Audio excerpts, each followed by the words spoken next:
Yeah, so Ryan, if you can hear us, I don't know. Can you hear me now? Oh yeah. Yes. There you are. There we go. Perfect. Yes. Perfect. It's like a common thing for a podcast that in the beginning everything goes wrong, a bit creepy. Sorry, let me just adjust your volume a little bit. Okay. All right. I've Greetings, never done one on Discord before, so I didn't have my microphone was set up for something else.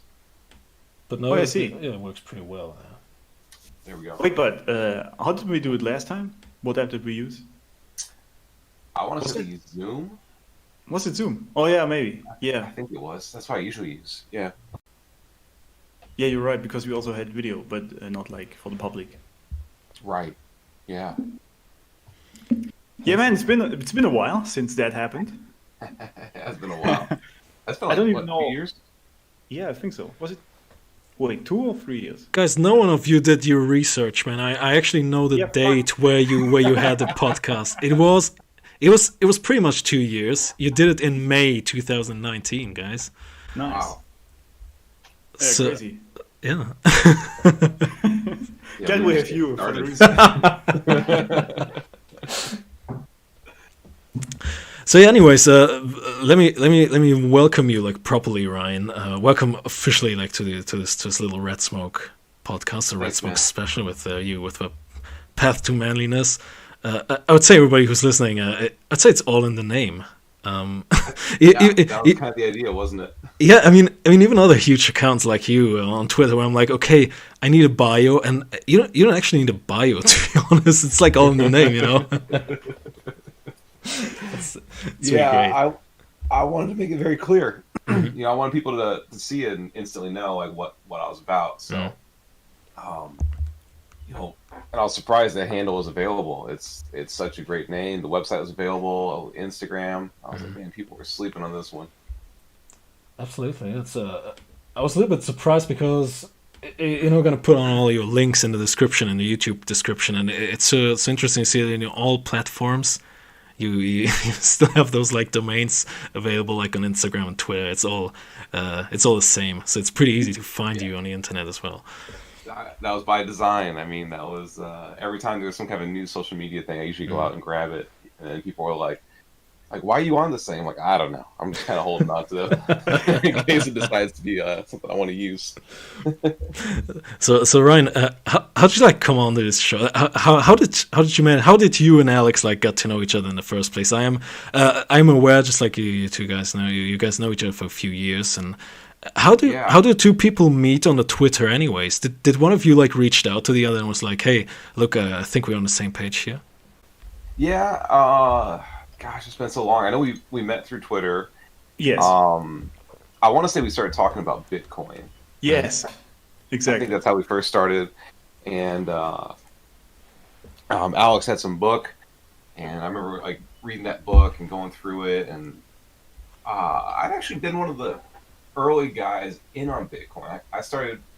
I think I opened up my first like crypto account back in 2013, but I just stopped using it for a long, long time. And I saw Alex's book, and I was like, I need a refresher on this stuff. So I went through and read it, and then I want to say either after I read it, I reached out to him, or maybe he reached out to me, but we started talking about it and about crypto and about all sorts of things. State of masculinity. I mean, even back then we were talking about this stuff. That's been a big problem going on for a long time, is the way that these, between the media and the way that men are treated nowadays, like they don't want you to be strong. They don't want you to be confident. So it's. Would you say there's like a war on masculinity in some kind? I would say there's a war on traditional masculinity at the very least. Yeah, definitely. You can see it when you start seeing this promotion of strange ideas. There's nothing wrong with guys that decide they want to be, gay or feminine or trans, whatever they want to be. That's fine. I don't mind. But it's almost got to a point now where we've gone past the point of pride and into the point of like, if you're not one of these, insert checkbox here, some kind of diversity, you're the enemy. They just automatically assume that you're going to be picking on these people, even though most normal traditional men are like, hey man, I just want to grill, I just want to work out, and I just want to have kids. All right, just let me kind of figure that out on my own. And like, if you get offline and go out in the real world and talk to people, a lot of people are kind of, you know, what do you call it? They're out of the loop. They don't even know all this stuff going on. And you start trying to explain to these people about this war of masculinity. Most of them don't even see it because they're so busy with their jobs and raising the family and stuff that they don't have time to get online.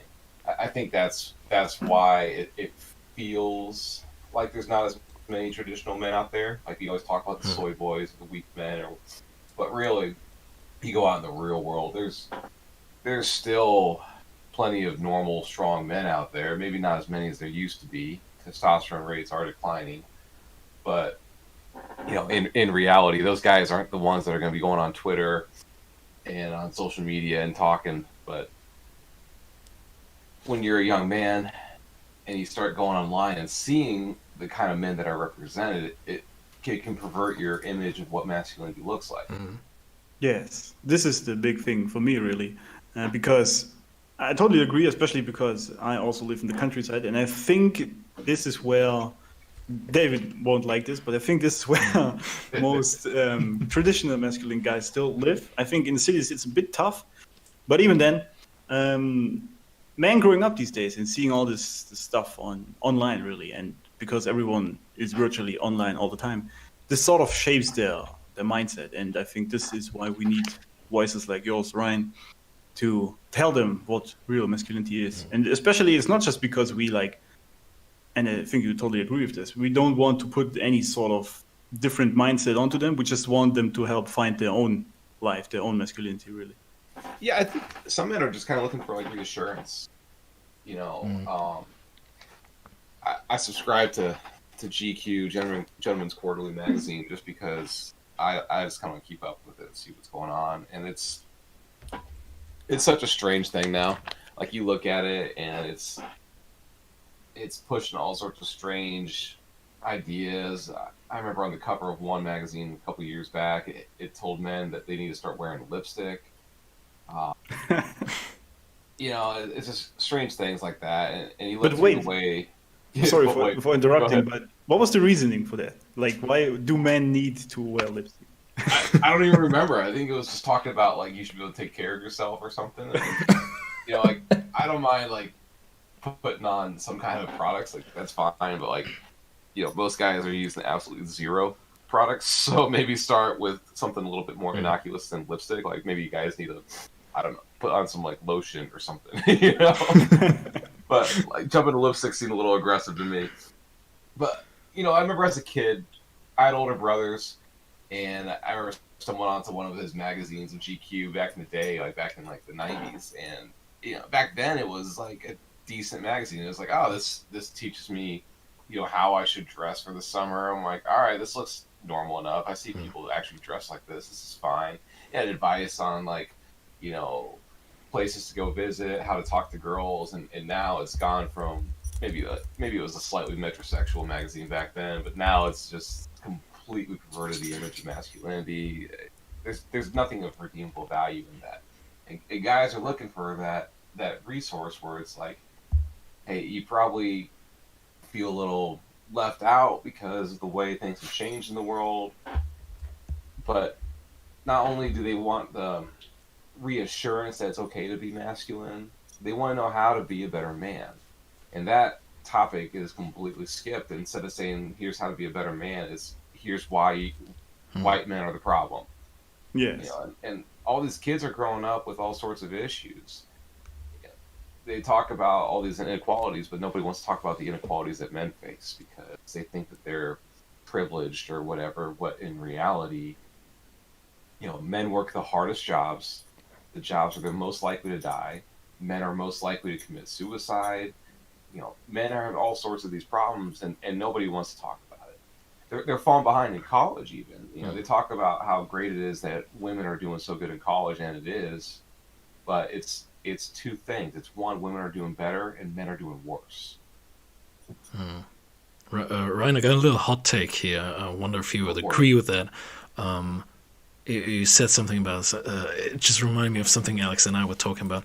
I think when you grow up today, it's just a hot take. You're gonna agree or disagree with that, but anyways, would you agree that today, nowadays, when you grow up as a boy, you either grow up as a victim or as a perpetrator?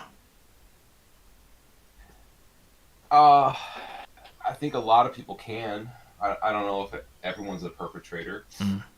I think that there's a lot of people that are just trying to go about their lives. Most people probably see everyone either as a victim or a perpetrator, and neither one of those is a good thing. If you see yourself as a victim, how are you going to feel confident about yourself? How are you going to get past that? How can you get stronger?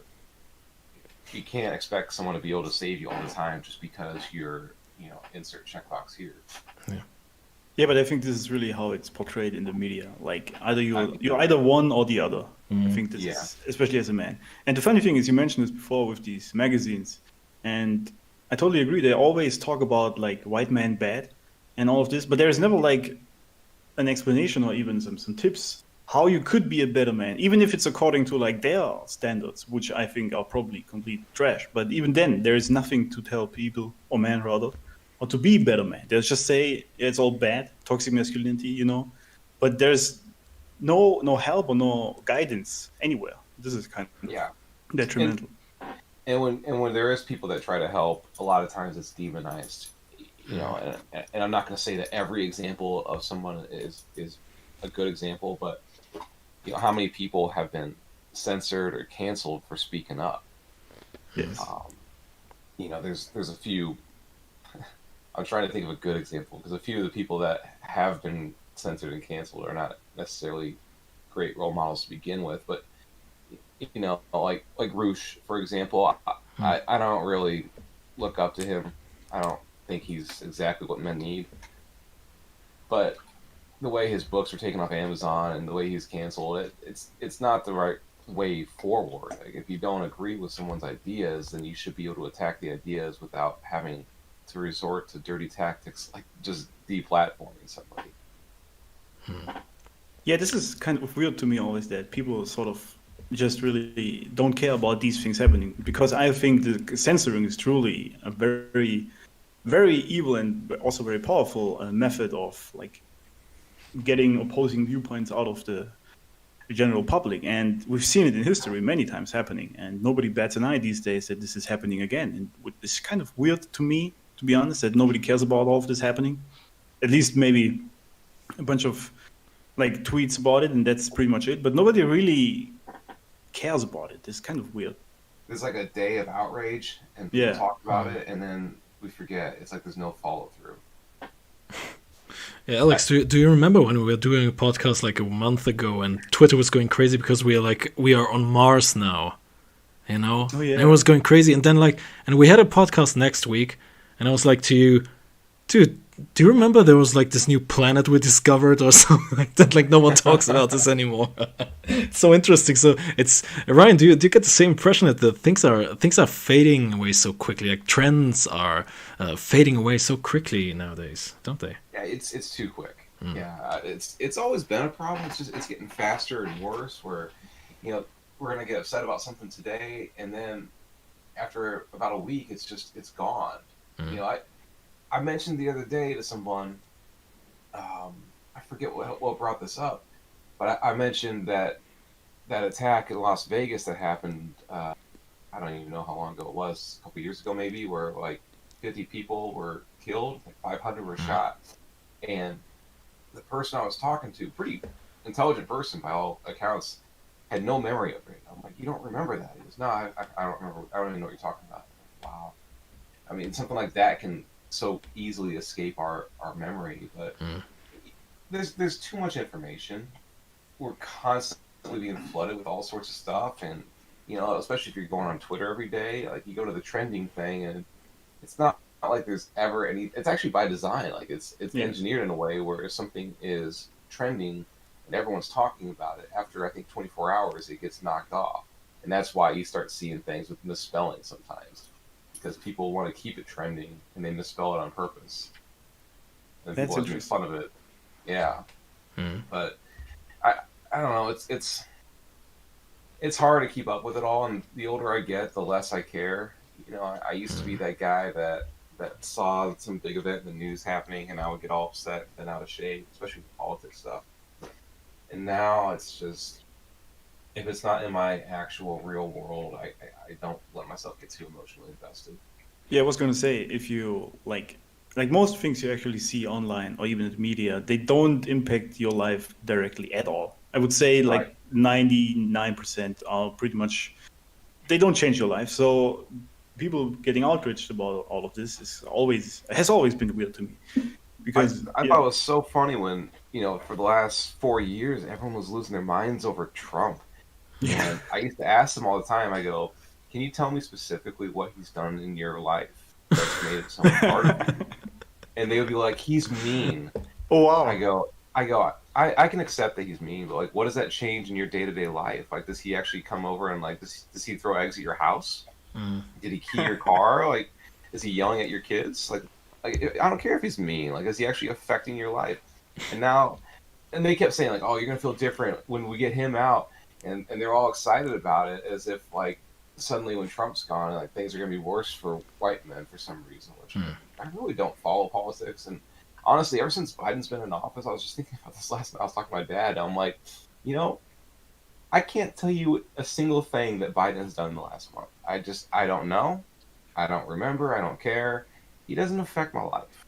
And that's kind of the secret to politics is that for the most part, it really doesn't affect your life that much unless you're living like really close to the capital, at least in Mm. America. I know policies do affect certain things. We got this Department of Health minister or whatever they call it over here. That's I don't even know how to pronounce it right without getting canceled, but it's a trans person, which fine. But she is grossly overweight. Has like 3 chins. It's like, Mm. how am I supposed to take this person seriously? But yeah, you know, especially as like a health minister, right? It's it's kind of just crazy. it's a joke. Yeah, some of the European health ministers look the same. I can't remember if it's the Netherlands or Amsterdam or Yeah, I know Holland. what you There's like mean. this giant lady. Yeah, Yes. it's just some example we're setting. Yeah, but I think truly that this is being pushed intentionally, because you see this in magazines as well. Like, what this is the new healthy is the headline with some Yeah, truly morbidly obese, very unhealthy person, and you're like, how is this healthy in any shape or form? yeah, And yeah, it's I think it's intentionally being pushed so people have this.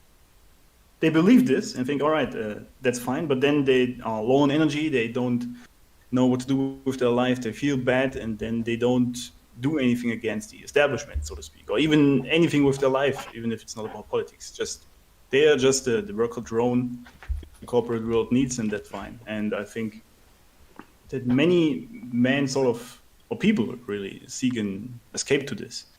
But it's yeah. tough when you listen to the media because you're constantly being pushed with this stuff. Well, there's a system that is pushing these things, and I like to kind of be careful how I say this because when I start talking freely, I'll say there's a system, and people think, "Oh, you mean like there's like some secret cabal that's like pushing this agenda?" I'm like, I don't know, maybe, but that's not what I mean. When I say there's a system, I mean the way that the world is structured, especially in the Western countries with capitalism and the way our economies work.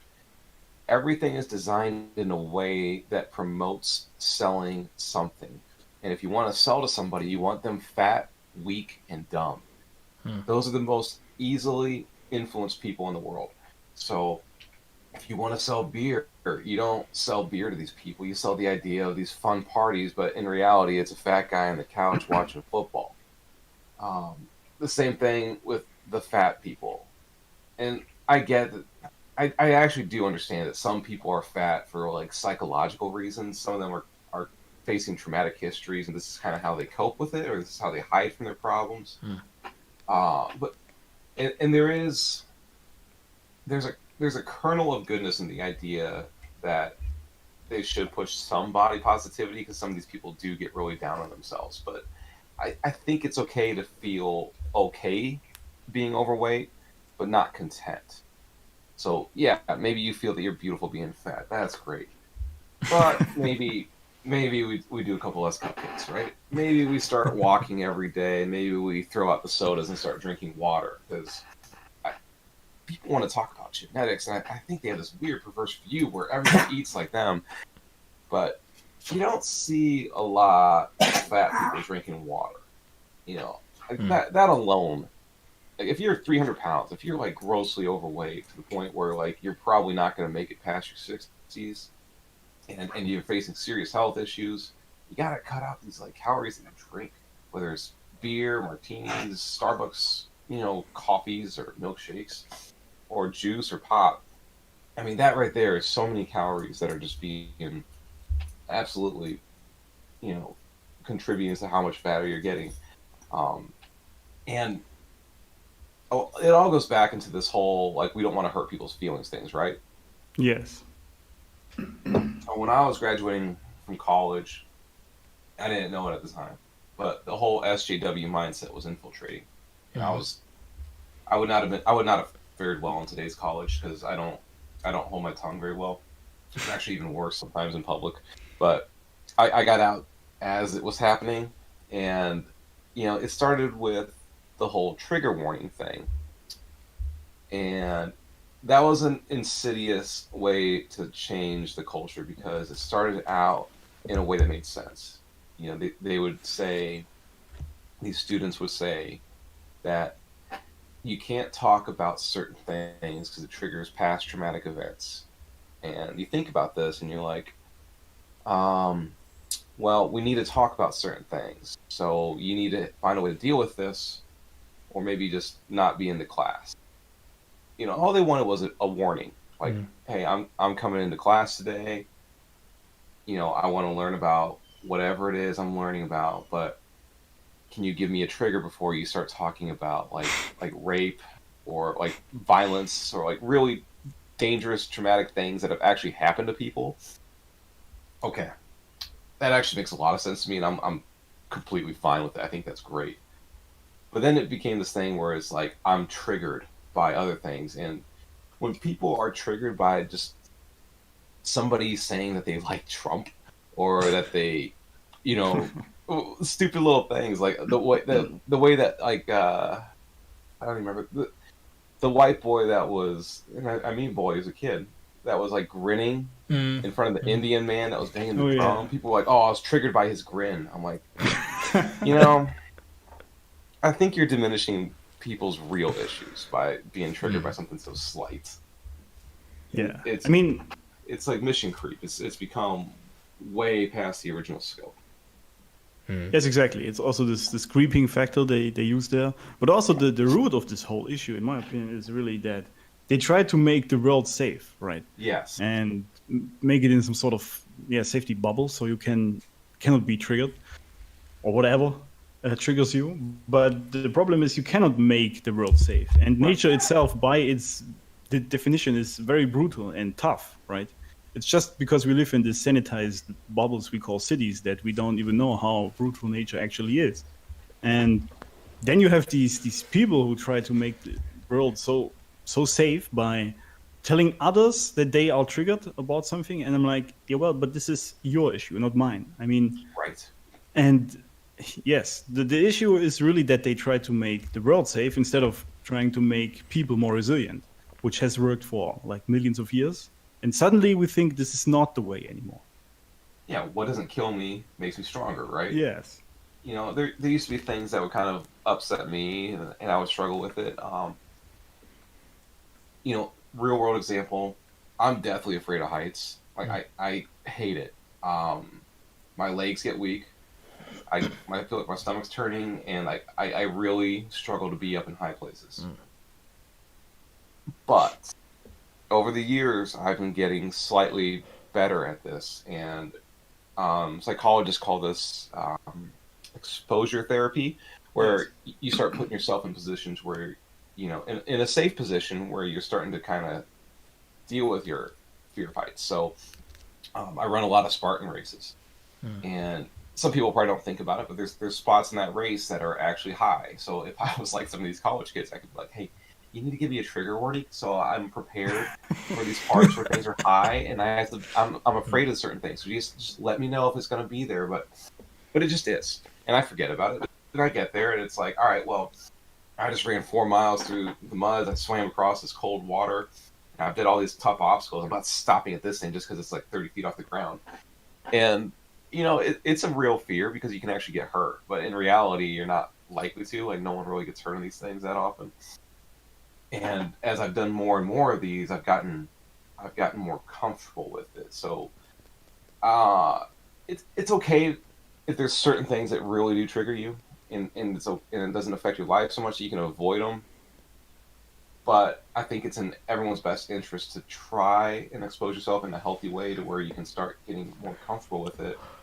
The problem I have is when you go from I'm offended by this to don't show this because other people might be offended, but they're afraid to speak up. And that's where we've gotten into this whole thing with the COVID thing, because it went from we're trying to protect ourselves, so I'm going to wear a mask and I'm going to stay home. Okay, you do what you got to do. That's fine. Now it's what about other people? Like, well, other people can deal with this on their own. Let them speak up for themselves. Like, don't speak for other people when you don't even know what they're talking about.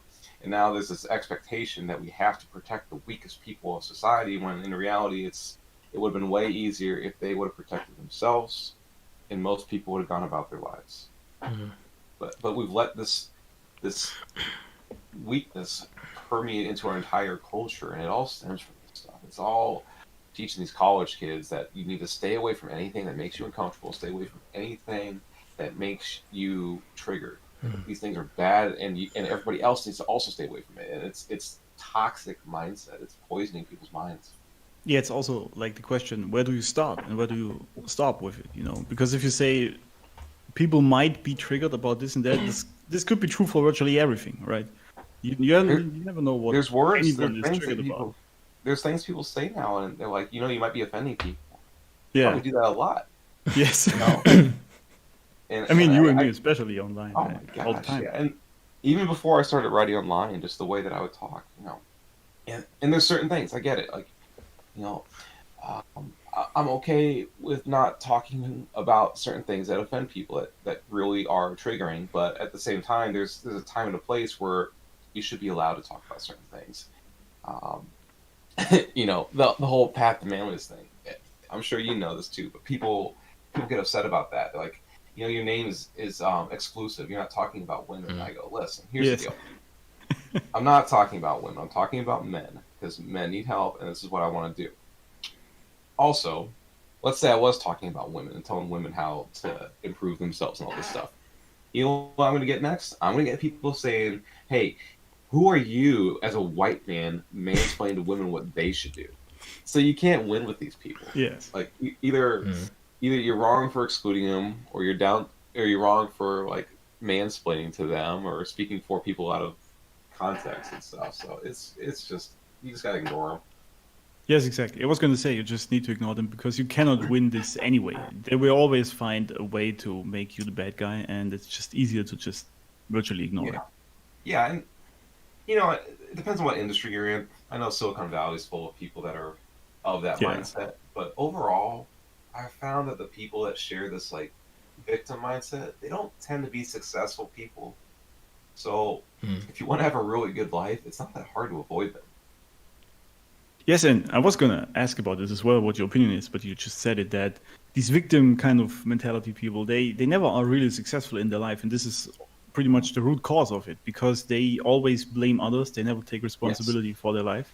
So, I mean, for example, if white man is truly to blame for your life being bad, let's just assume this is the case, then you are completely and totally powerless, right? Because only white men can change your life then. And I, for the longest time, have not liked this kind of mindset at all, because I want the power of my life over my life myself. And these people sort of, I don't even know how they make sense of their mindset that way, because I don't know, at some point they need to realize that this doesn't work, don't they? It's kind of weird to me. Yeah, I think part of it is they don't want to admit their own flaws, so they're looking for somebody to blame. A lot of it's coming to scapegoating. So instead of saying like, maybe I need to reevaluate the way I carry myself and the way that I present myself, and maybe if I fix some of these issues, And maybe if I got my health in order, and maybe if I started like really working harder, my life would improve. But it's hard to do that. It's easier to go out and to find any old scapegoat and say they're the reason for my failure. If it weren't for those people over there, I would be successful. But there's systemic whatever that's stopping me, and it's the same people that have the mask on. It's easier to feel safe wearing a mask than it is to wake up at 5:30 in the morning and hit the gym and start eating cleaner. I mean, I'm not in perfect shape by any means, but I've been like trying to lose weight over the last couple of weeks because I've had some races coming up. It's not easy. Like I don't think it's that hard to be in like reasonably good shape. But as far as like getting into really good shape and eating clean and changing your diet, it is a hard thing to do. Some of the hardest things I've ever done is changing my diet. But the hard things are what make your life so much better. Yes. Yeah, you mentioned a great thing. These people just really want the easy way out by blaming others. And it is easier, obviously, if you blame others for your own shortcomings. That makes it very easy. You can just write a tweet and that's it. But obviously, it doesn't change anything, right? And I think what I discovered is really just, it's sort of a balance between your energy, right? The energy you give into something is pretty much what you get out of it. Like if you give a lot of energy into your diet, or fixing it rather, or even your working out, then you get a lot out of it as well. And these people, they don't give any sort of energy into it. They just write that tweet and that's it. And obviously that means they get nothing out of it. Yeah. So I think this is actually quite a simple equation there. There's one thing I've noticed with a lot of the men that are frustrated with the world and upset because there is a toxic masculine man out there. I don't like to use that phrase too often, but it's not the way that people think of it. The way that people think of the toxic masculine man, that man is actually probably okay. It's the men that are not so masculine that are the really toxic ones. So yes. One thing that I've noticed with men that are really angry and frustrated with the world is to be masculine, you really need to put yourself out in the world. You need to like actually go out and seek adventure. You need to go out and try to meet people. You don't sit at the bar in the corner looking at the pretty girl hoping that she's going to come and talk to you. That's a recipe for getting really upset and thinking that all women are bitches or whatever dumb thing that guys want to say. You can't sit there waiting for some job opportunity to just show up. You have to go out there and find it. And it's hard because you're going to get told no matter what you do. When I graduated college, I went on, and I don't know how many times I applied for a job. I forgot that number. It was too high. I went on 17 job interviews, but I got a job. And it's that mindset that leads men to living a better life. Whereas some guys will be like, no one's hiring. How many people did you talk to today? I talked to 3 different companies. They all told me no. All right, well, wake up tomorrow and talk to 3 more. Because eventually you're going to get the yes. Same thing with the girl. You see the pretty girl at the bar, she's probably not going to come up to you. Unless you're some Adonis. If you're Tom Brady, she might. But, but if you go out and talk to the people, you go out and put yourself out there, then good things come back to you. I had this friend, buddy of mine I went to college with. I used to go visit him up in Chicago all the time. And one of the guys we hung out with up there, he would hit on just about every single girl in the bar. And I remember being like, he's like, hey, let's go talk to those girls. And I'd be like, I don't know, that one's kind of fat and the other one's ugly. He goes, I don't care, let's go talk to them. Quit thinking so much. And like, he would talk to every single girl. You'd hit him out, and we'd talk for like 2 or 3 minutes. Like, hey, it's nice talking to you. Can I get your number? And like, he would do this to probably, I'm not kidding, about 30 to 40 girls in a night. I mean, he was relentless. And, if they're like, oh no, I'm not interested, like, he skipped that whole, like, some guys want to mope and be sad that they failed or whatever. He would be like, all right, hey, nice talking to you, thanks. And he would just walk right over. You couldn't see any change of emotion in his face. He was instantly like, all right, well, who else should we go talk to? You just enjoyed it. You gotta put yourself out there. But it's those people that they'll talk to one girl and she'll be mean to him. She'll say something wrong, or they'll apply to one job and they won't get it. Or, they try to do one thing and they fail. And then they go home and they wallow. They go jack off to their favorite porn sites or whatever. They play video games all night and they drink Mountain Dew, and then they wonder why they're depressed and sad and lonely. Yeah, and why Tom Brady looks so much better than them. Yeah, yeah, right. Yeah. No, it's also, I think, because one big thing, especially about the girls, is that men just grow up with this divine image of the feminine.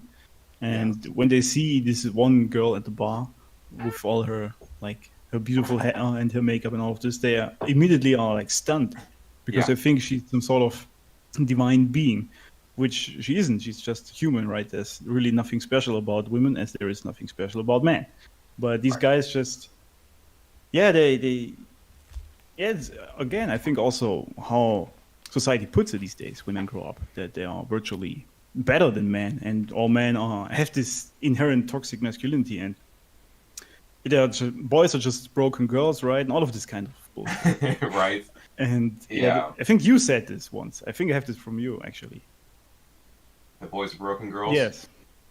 I stole it from somewhere. It was in a book or something, but the schools treat boys like broken girls. You know, they say, why can't he sit down like that? Like, well, he's a boy. He's meant to go out and hunt mastodons with his dad. But we're reading algebra and trying to figure out 18th century Eastern Slavic women's literature. So, you know, we're trying to train people to be more feminine, and that's why girls do better in school. You know, they want you to sit down and not do anything for 8 hours or whatever. You know, where I went to school in Illinois, it was mandatory that all schools provided at least 60 minutes of physical education. You know, and that's not true in every state in America, at least. I'm not sure about Europe, but I can't imagine having an 8-hour day where I can't get up and run around at least for an hour. Like, it just blows my mind. So some of these schools have these kids sit still for 8 hours, not doing anything, and then they question why, one, they can't sit down in the classroom and behave, and two, they grow up to be fat people that don't want to work out. Well, you train them not to. Yes. Ryan, that's so toxic of you. You know, Yeah, right. you know. Speaking of the old toxic notion, there, I keep your Twitter bio. It's terrible, man. It's hard to disagree with what you said there. You know, I'm reading like just the first sentence. You know, when the barbarians are at the gates, suddenly masculinity is no longer toxic. That's a really good way to put it. It's just so hard to disagree with it. Do you think you're welcome, man? Do you think masculinity like requires hardships to properly function? Yeah, I think men are not born; they're created or forged. Where there needs to be some kind of an event, some kind of a hardship that a boy goes through. When he comes out of it, he's no longer a boy; he's a man. And there's this like whole interesting concept that, you know, when you turn 18, you're a man in America. It's kind of a strange thing. Most things are like that, though. But back in like the caveman days, it was never that way. There was some sort of a tribal ritual, and in some parts of the world, it still exists. And the idea being that you just wait, and all of a sudden you become a man. I think that kind of sets you up with the wrong mindset. Whereas, like, instead of going out in the world and looking for it, you just wait, and eventually the girl will come to you. Eventually the job will come to you. Eventually life will happen to you. But you need to go out there. You need to go through that stuff. And yeah, the hardships are what make men out of boys. It's actually repeated quite a bit in some of our better pieces of media and the movies and stuff, where you have like the Joseph Campbell story arc. Top Gun is actually a pretty good example of it, where Maverick is not exactly a fully realized man throughout most of the movie. He's got his issues he's got to deal with, his pride, his ego, and then he loses Goose. Spoiler alert for the 1984 film. Oh, damn it, man. So he loses Goose, and after that, you know, he starts taking it much more seriously, and he starts becoming more of a team player. So I don't think it's anything surprising that people need some sort of critical feedback, and they need something hard to happen to them to change from where they were to who they are now. Same thing happened to me, and I think most people experience at some point in their life, if they pay attention, there's some sort of a Joseph Campbell story arc where, Google this if you don't know what I'm talking about, but basically you start out where everything's fine, and then you go on some sort of adventure or whatever that could be, and then there's a low point, and that's the part that really matters. You reach this point where you feel like you're at your absolute worst, your weakest, and you don't know how to get through it, and then through some sort of change that you make or some sort of action that you take, you start rising back up and you come back to where you were, but you're a much better, stronger, more capable man than you were when you started.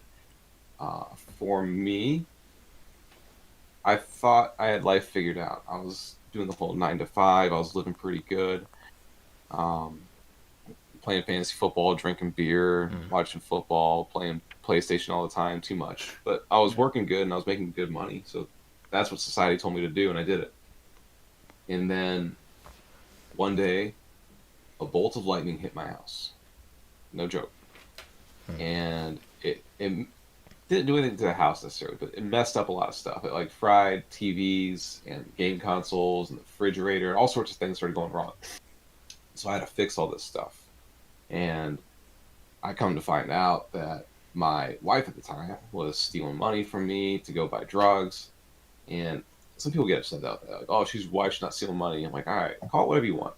She was taking extra money through cashback when she was going to get groceries or whatever. But she would do this multiple times a day, and it wasn't a small amount of money. It was a lot. But that led me to reevaluate everything in my life. It eventually led to us getting divorced. It led to me realizing that this is not how I wanted to live. And it completely changed my path. So shortly after that, I created PathToManliness. The whole idea was like, hey, men are living this way and they're okay, but they can do better. How do you get men to go from I'm lost and confused and I don't know what I'm supposed to do to feeling like a fully realized man? Like, how do we make that bridge to the Ubermensch? And all I did was I started sharing the things that I was doing, and it was a real world experiment for the first year or so. Especially, it was kind of like, I don't know what the hell I'm doing, but a lot of people are along for this ride, so hopefully it works. And since then I've lost 30 pounds. I've authored multiple books. I've created this resource for men that are looking for these answers. I've tried and failed to run an ultra marathon, but I made it 25 miles in the mountains. So even that's like not necessarily a failure. I've run multiple Spartan races. I help teach kids karate now. I'm such a completely different person than I was before lightning hit the house. And I think men are looking for this. They just don't know where to find it. What you described there is actually like, in Hollywood they call this the hero's journey. You're probably familiar with this. You are a writer yourself, right? So that's Joseph Campbell's story arc, yeah.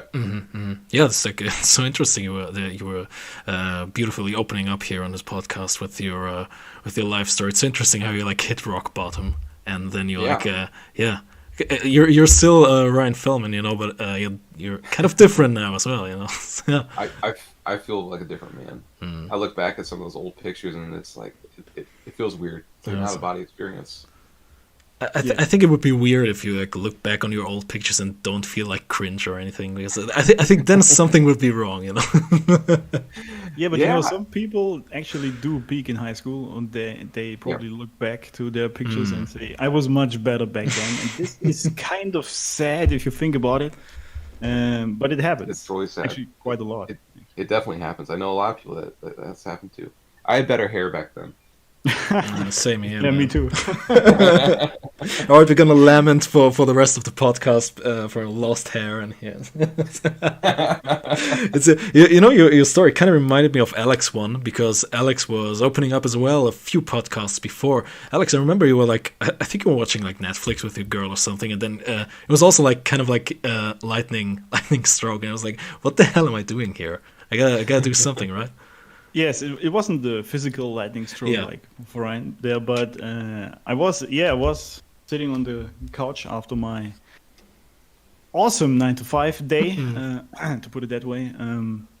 The regular shitty food every day, sort of not really talking to my wife, but a little bit, and obviously no intimacy at all. And all I did was putting on a useless Netflix show, one of the 1,000 exchangeable shows. And then while watching it, so to speak, I was scrolling Facebook. And funnily enough, my wife actually told me, do you even watch the show? Because you're on the phone all the time. While she was on the phone, funnily enough, but you know. And then I realized, like, what the hell am I even doing here? Is this my life, really? I work every day on this job I don't like. And I come home to I'm still with my wife, so if anyone's questioning. But I came home to this marriage I didn't really like at that point. And then I was trying to escape reality as much as possible, virtually, with video games and scrolling Facebook and Netflix and all of this. And this was, for me, the turning point. I can recall it. It was one evening. It was a Wednesday, actually. And that evening, I decided that this is not how I want to live my life. And this is pretty much what society told me is what I should be living, right? And or what men are told. And at some point, you just realize that doesn't make you happy, and you got to do something about it. No, absolutely. The video game and escapism thing is interesting because I don't know if I had issues of escapism, or maybe it was. I think a lot of the things that men like about video games is they feel accomplished, and I have a hard time explaining this to people because they don't want to believe it. But it's funny because people accept the porn part. So people will accept that watching porn tricks your mind into feeling accomplished, in that you went and met with a girl and you did the whole thing and life's good. Your brain gets tricked by the porn into thinking that you did that, so you feel better about yourself. So by having this out of watching porn, you don't feel like you need to actually go out there and try to improve and be better and meet these women, and then actually take one of them home and have a fulfilling experience, and whatever that means. If that's taking her home and having sex, or if that's going for a hike and just enjoying her company, that's all great. I've had great moments with both those experiences. People will accept that porn is holding you back from that kind of real world experience that you really want. Video games do the same thing, and people don't want to believe it. So the same way that your brain's getting tricked with video games, when you level up your character, or you finish a game, or whatever it is you do, you're getting all these dopamine hits in your brain, and your mind's feeling like you accomplished something. That is satisfying that hunger in man that wants to go out on an adventure and wants to go out on better lives. So when the lightning hit, I found this thing online where they talked about doing like a 90-day gaming detox. And I was like, all right. I was getting called an alcoholic at the time a lot, and I was like, I don't think I'm that. I go, maybe I have a video game addiction, though. I'll give that one a shot. So I decided to go on this 90-day gaming detox. I quit playing games for 500 some days.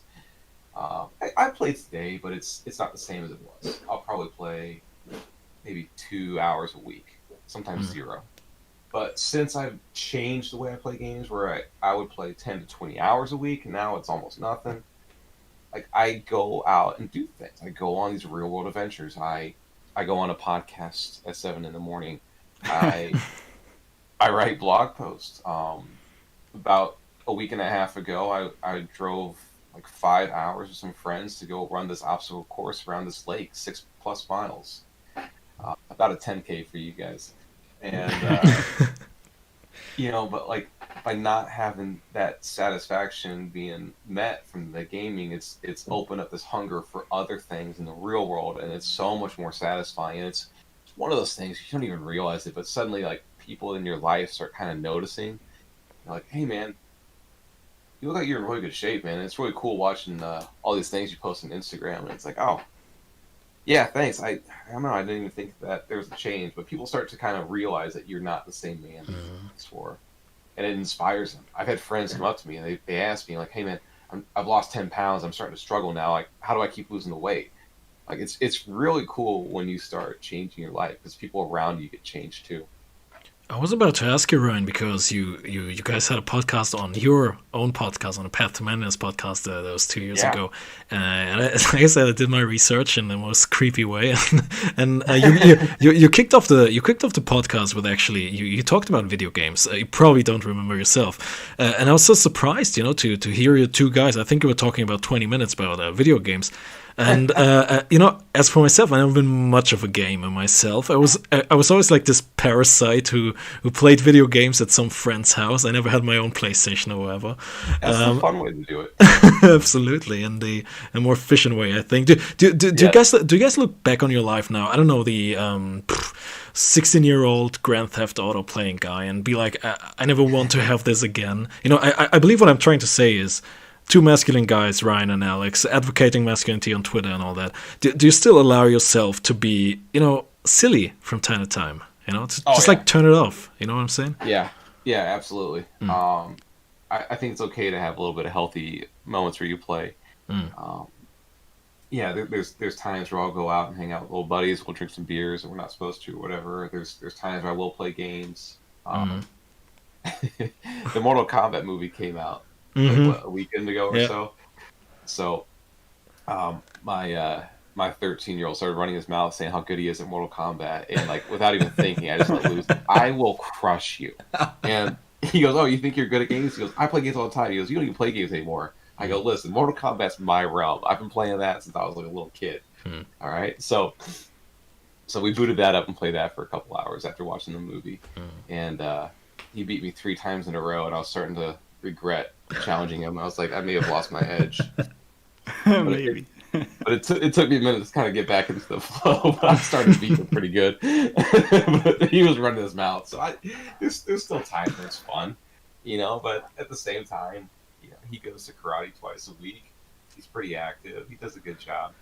So it's all about balance. The problem is a lot of guys with gaming, they treat it like drinking. There's guys out there that'll, they'll drink about 2 drinks a week, and that's all they need, and they do it on special occasions. And then there's guys that'll drink 1 beer, and the next thing they know, they got 12 beers, and they're fighting some dude in the back alley.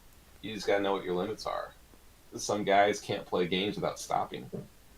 Yeah, you said it on your blog, actually. You talked about the law of diminishing returns, I guess it was. Yeah. It's like I call the first drink is good, the rest is downhill. In video games, a short break is fun. Hours a day is a wasted life. I think you put it pretty well there, yeah.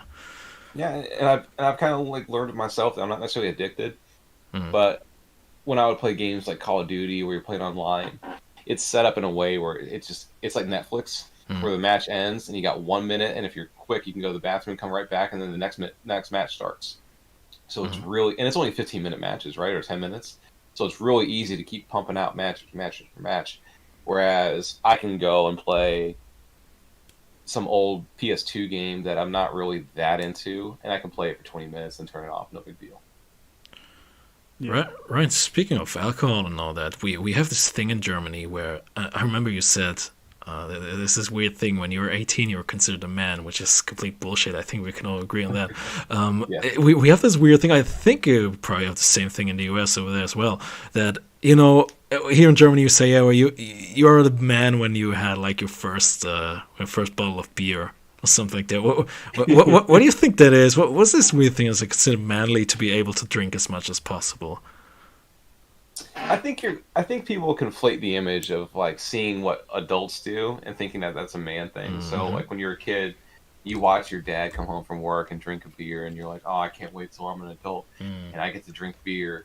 And it's become this masculine thing. It's also promoted heavily in commercials and TV and movies that like to drink a beer is this manly thing. But not I get some flack for this, but I actually like beer.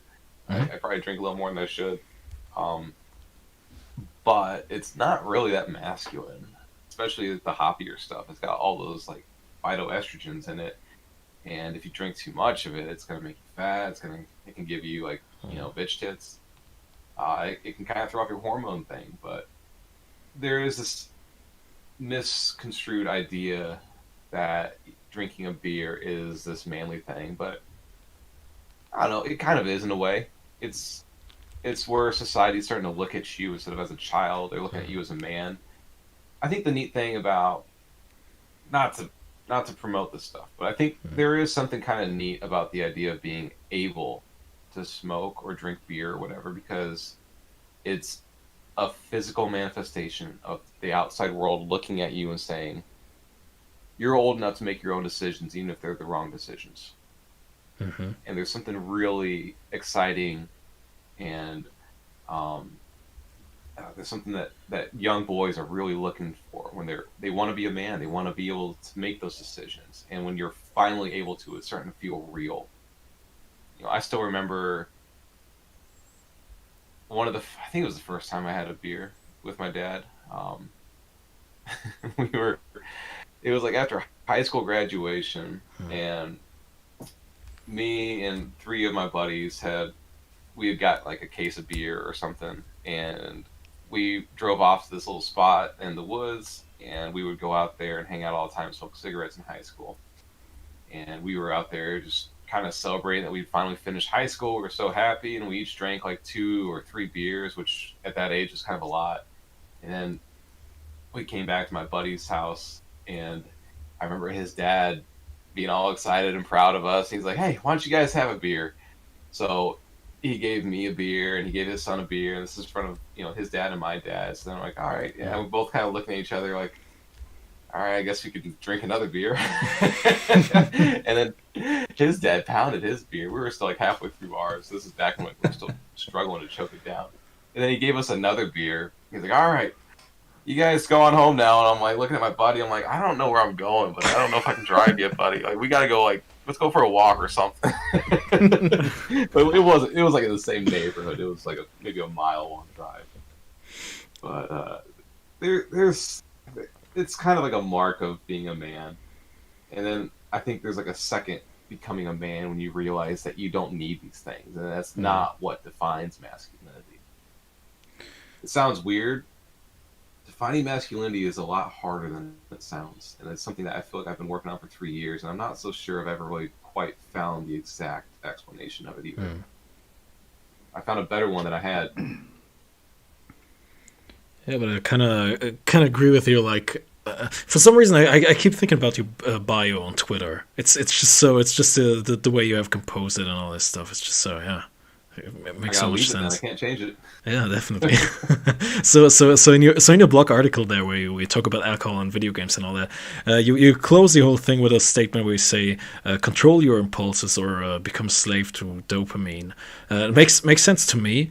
But how do I achieve this, like, practically? Because as for myself, see, I've been a heavy chain smoker, and I'm talking like 2 packs a day or something, and I needed to quit, like, altogether, because there's just no reality I see myself where I'm just smoking like 1 cigar a week or something. I keep hanging out with Alex, and Alex was like, don't you get in cigars? Like, I can, man. If I start now, I'm gonna be back. I'm just like those vampires in modern media when they have like tasted blood. They just can't stop until the body's empty.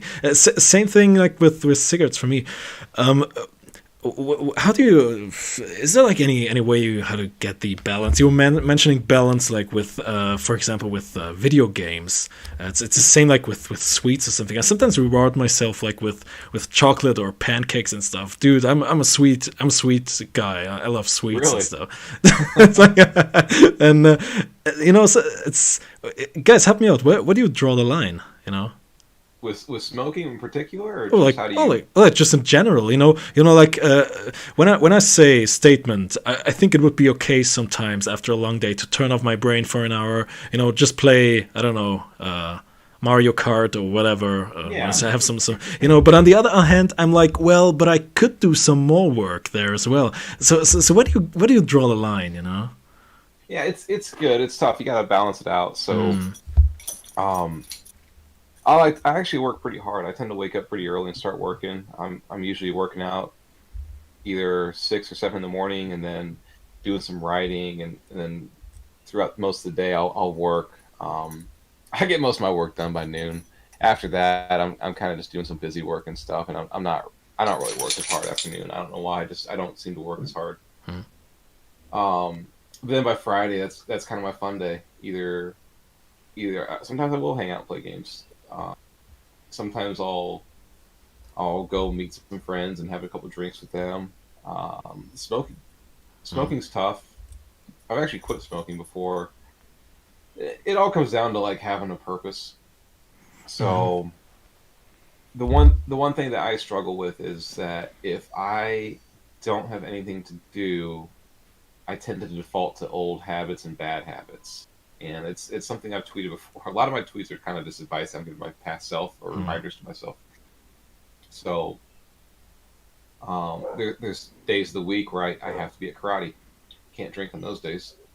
I like to go for a run in the morning so I can work out, and on the weekend I like to go for a really long run. So if I don't want to drink on Friday, I decide I'm just going to go for a run 7 in the morning the next day.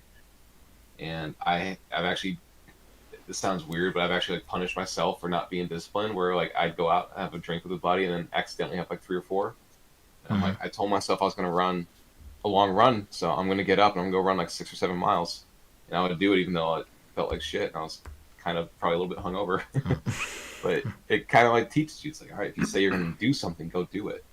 And then the next time it's like, all right, well, this time I'm actually not going to go drink because I actually do want to go for a run. And that's why I like doing these obstacle course races. They're almost like having a test.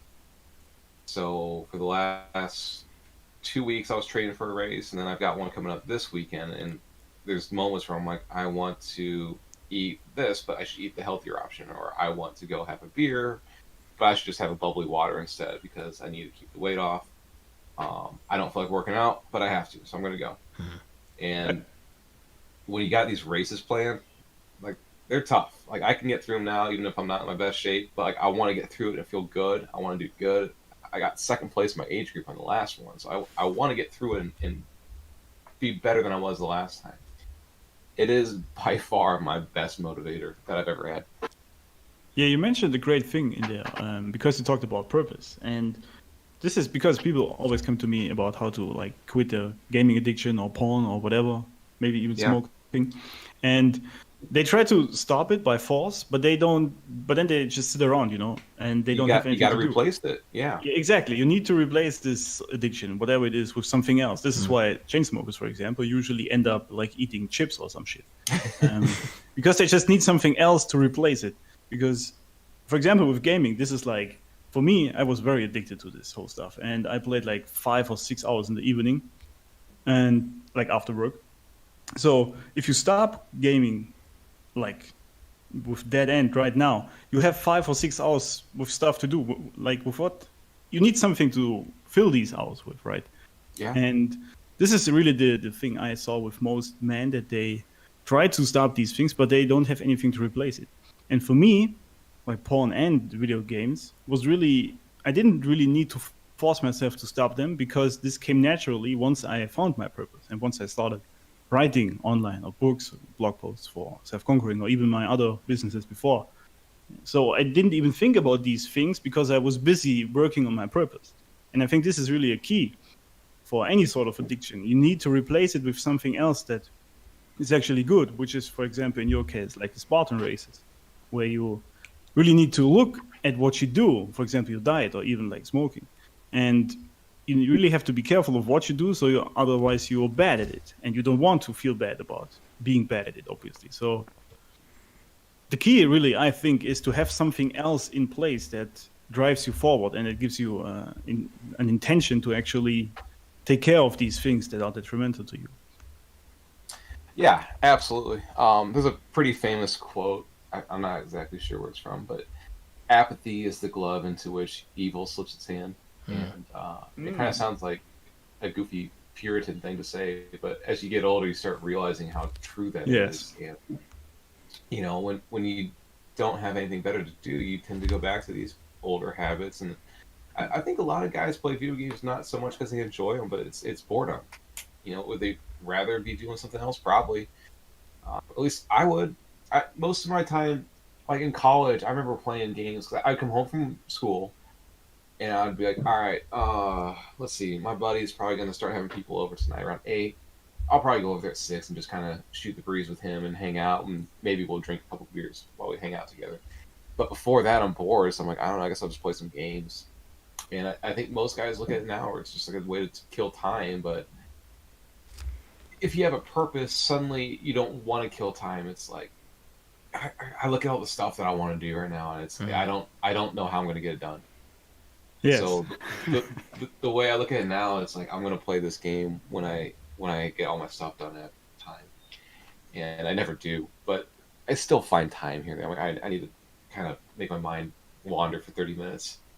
But Yeah, sorry. Twitter and writing online and stuff's been a weirdly good replacement for gaming, because there's still, it follows that kind of progression logic where you feel like you're getting things done. You know, you're gaining a bigger following. More people are reaching out to you. You're finishing a blog post or an email, and it's like knocking out a level. Like, but it's actually, instead of just killing time, you're doing something that's making you a better writer. It's making you realize all these cool thoughts that you had in your mind, and you're helping other people out. That's the really crazy part, is when you start writing online and sharing problems that you had and how you got through them. When other people like come to you and say, "Hey, thanks for writing this. I was really struggling with this right now, and this is exactly what I needed to hear." Like, it never gets old. It's so much more gratifying than, you know, knocking out some video game or whatever.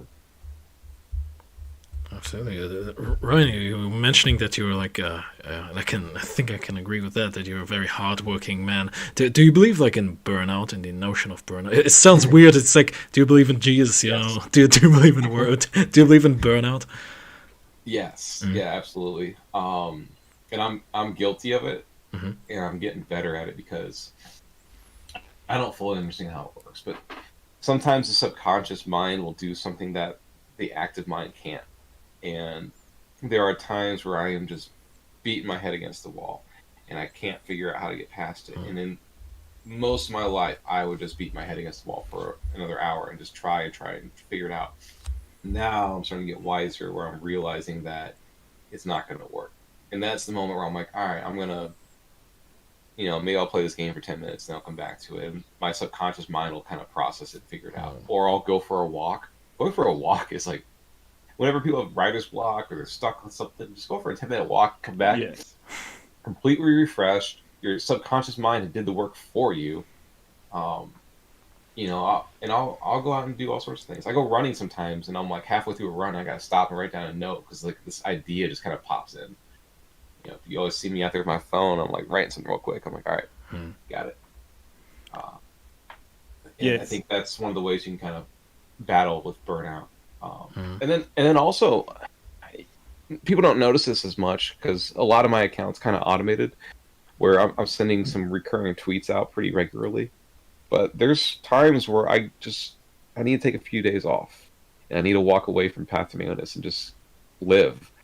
And I don't think enough people do that, because the best content doesn't come from seeing what other people are doing on Twitter. The best content comes from going out into the real world and doing real stuff, and then coming back and bringing the knowledge and wisdom that you brought from that real world experience. Ryan, I gotta ask, because Alex, you go first.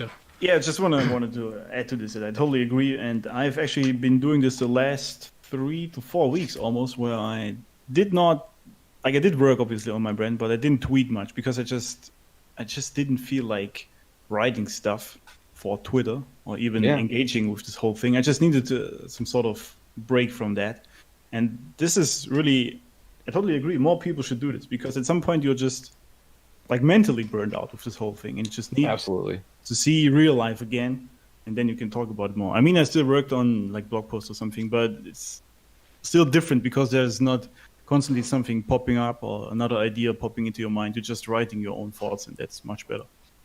Yeah, and the whole popping up thing, I have almost all my notifications turned off. Yeah. So, and I like to go through them.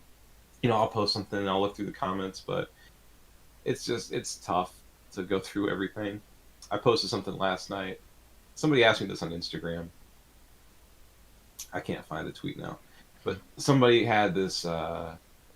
He told me he had a girl, and he went through her phone, and he found that she had another guy that she was talking to, and he asked her when she wanted to go smoke, and he was saying, "Hey, what should I do about this? Like, is this okay? Should I be upset about it?" And I was like, "Yeah, I don't think they're just smoking. That's probably a problem." So I told him, you know, he should look into it and figure out what he thinks, but if he's already doubting it, that's probably a good reason why. And my girlfriend, she disagreed with me. She was, "Oh, they're just hanging out." I'm like, "Yeah." I didn't want to say this to her. I didn't want to say this to her, but I'm like, I've been the other guy.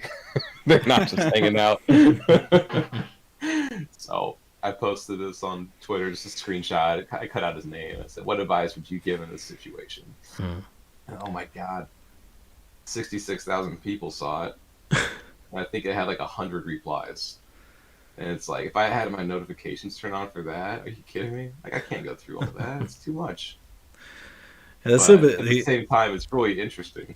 All right, that's a bit the question I always like to ask whenever we have like a guest on the Red Smoke podcast. It's so interesting to just ask because everybody handles it a little bit different. How do you like draft your tweets? I mean, you obviously still haven't officially congratulated to the 55K. I think it's already 56K. So feelers have formally congratulated on that one. So I think we can all learn a thing or two from you. How do you draft your tweets? And if yes, do you draft them, or is it just like, okay, I have this random thought in my head, I'm gonna write it down and bam, tweet it out in the world, and now it's out there. Or are you someone like, okay, I'm gonna draft it like 3 days now until it's perfect? What's like your writing process on a 280 character text?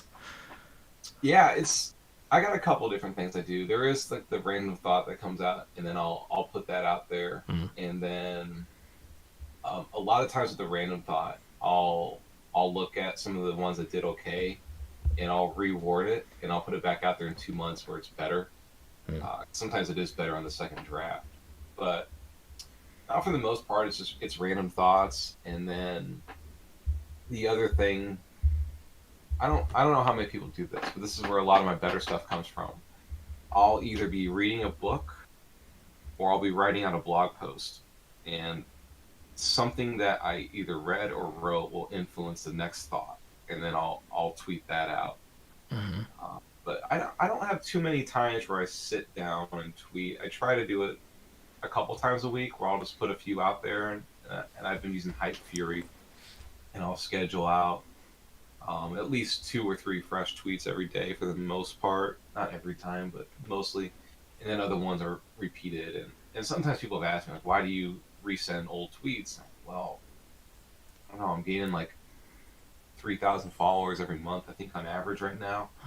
That's 3,000 people that didn't see that tweet. And if it's a tweet from 6 months ago, it's like 18,000 people didn't see it. So like, I think it's worth. Well, sometimes I see like these tweets that are automated and come up, and I look at it, I'm like, oh shit, I wrote that. Yeah, same. I remember the feed. You can always say it's been the Russian bots or something. So. So Ryan, I don't know if it was you. I don't know if I was reading it on your blog, but have you read On Writing by Stephen King?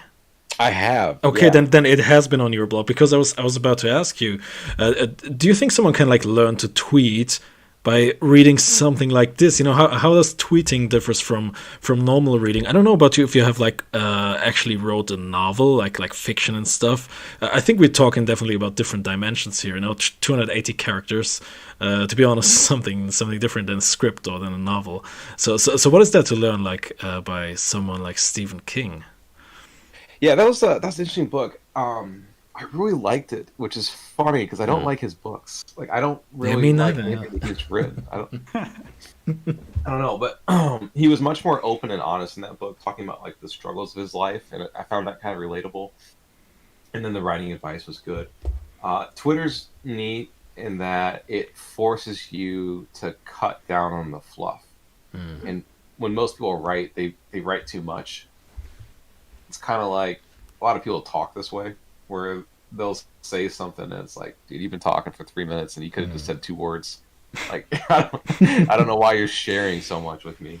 You know, by degree, when I went to college, I became an economist, so it's all about being efficient. And Twitter forces your hand to that. You only have 280 characters, so when you're writing something, you can't fit it in there, you're probably not saying it right. And it's not so much that the book can teach you how to tweet, it's more that tweeting can teach you how to write. So by being more succinct and sharper with your words and punchy, it makes your writing better. And it's how you should write everything that you do, not just tweets. It's how you should do your emails, it's how you should do your blog posts, it's how you should do a book. You should write 10,000 words and then cut it down to 5,000. Like, most people don't need to hear all the fluff. It's like someone made this joke the other day. I think it was Adam Smith, the Prometheus. Mm-hmm. He was talking about how you go on some cooking recipe and you're reading about somebody's like ancient history of their great grandmother from Romania in the 1900s or whatever. And it's like, all I need to know is the ingredients and what order to put them in my food. I'm just trying to bake a pie.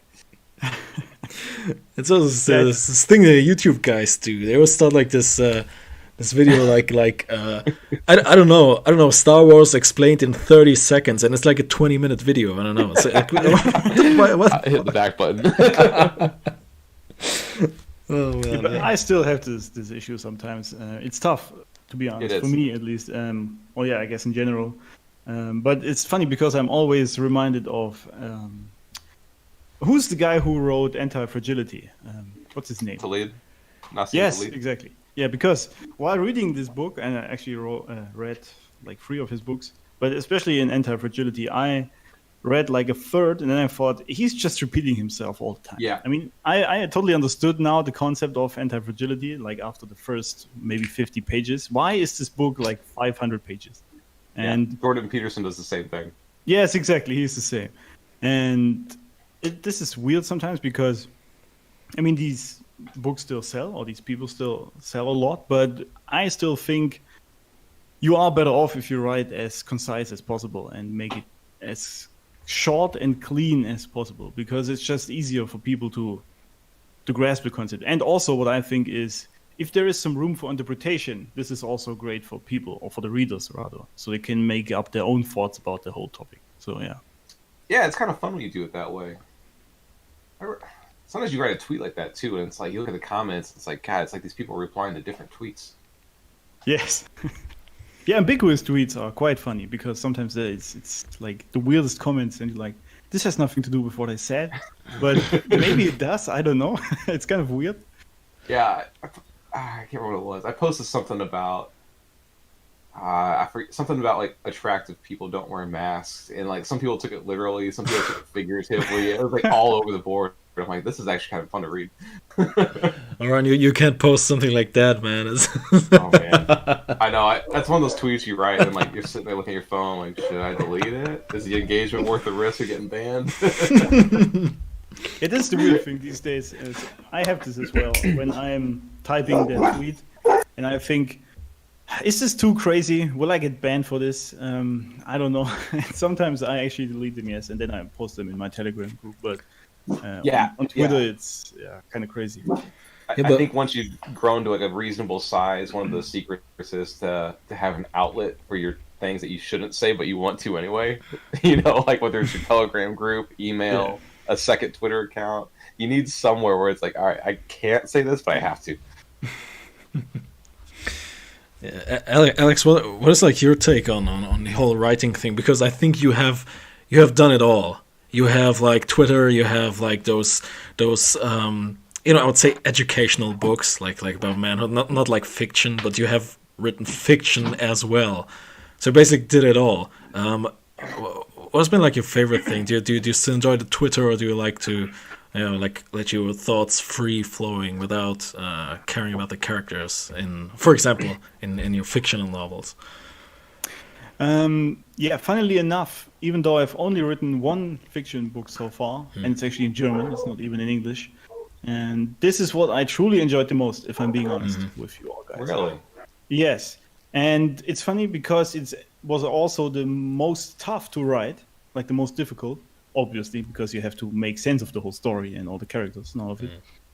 But this was the only time I ever have been in what we call the flow, right? Where I was writing and it was suddenly 2 hours later. And I cannot make sense of it to this day, what happened there. But I was writing this book and suddenly, as I said, it was 2 hours later and I had written like a bunch of chapters out of nothing pretty much. And this feeling was kind of crazy to me. And I never got this with writing non-fiction or even tweets. I still enjoy it, obviously, but this feeling sort of haunts me to this day. So I will definitely at some point write some more novels. Yeah, it's something that I think we all strive for.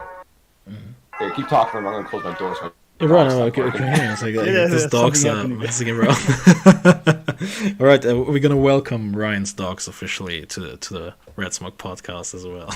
I just want to say something as well, you know. Yeah, absolutely. Okay, Alex. Let's do some impro here. You know. Oh, nice. Like, yeah. Oh, and yeah. You know, there was like this blog post from Ryan. I was about to talk to him about it whenever he's able to this, because you know we were like I would say a little movie podcast as well. At least we talk about movies from time to time, and I know that Ryan, if you're here, if you can hear me, I'm here. All right, that you enjoyed the movie Fight Club. I think it's one of your favorites, even though you don't really agree with that. That was what Alex told me. And there's a specific quote I wanted to talk to you about because it's part of your blog post. And there's this quote in the movie where I think Tyler said, "If I could wake up in a different place at a different time, could I wake up as a different person?" You know, and it's so interesting when people decide they want to wake up as a different person, they usually mean as the same person, but with a new outlook on life and maybe a new fancy wardrobe. I think that's the way you put it on your blog post. That's a little bit of the question. Could you really have a fresh start if you like simply moved to a different city? Absolutely. Mm-hmm.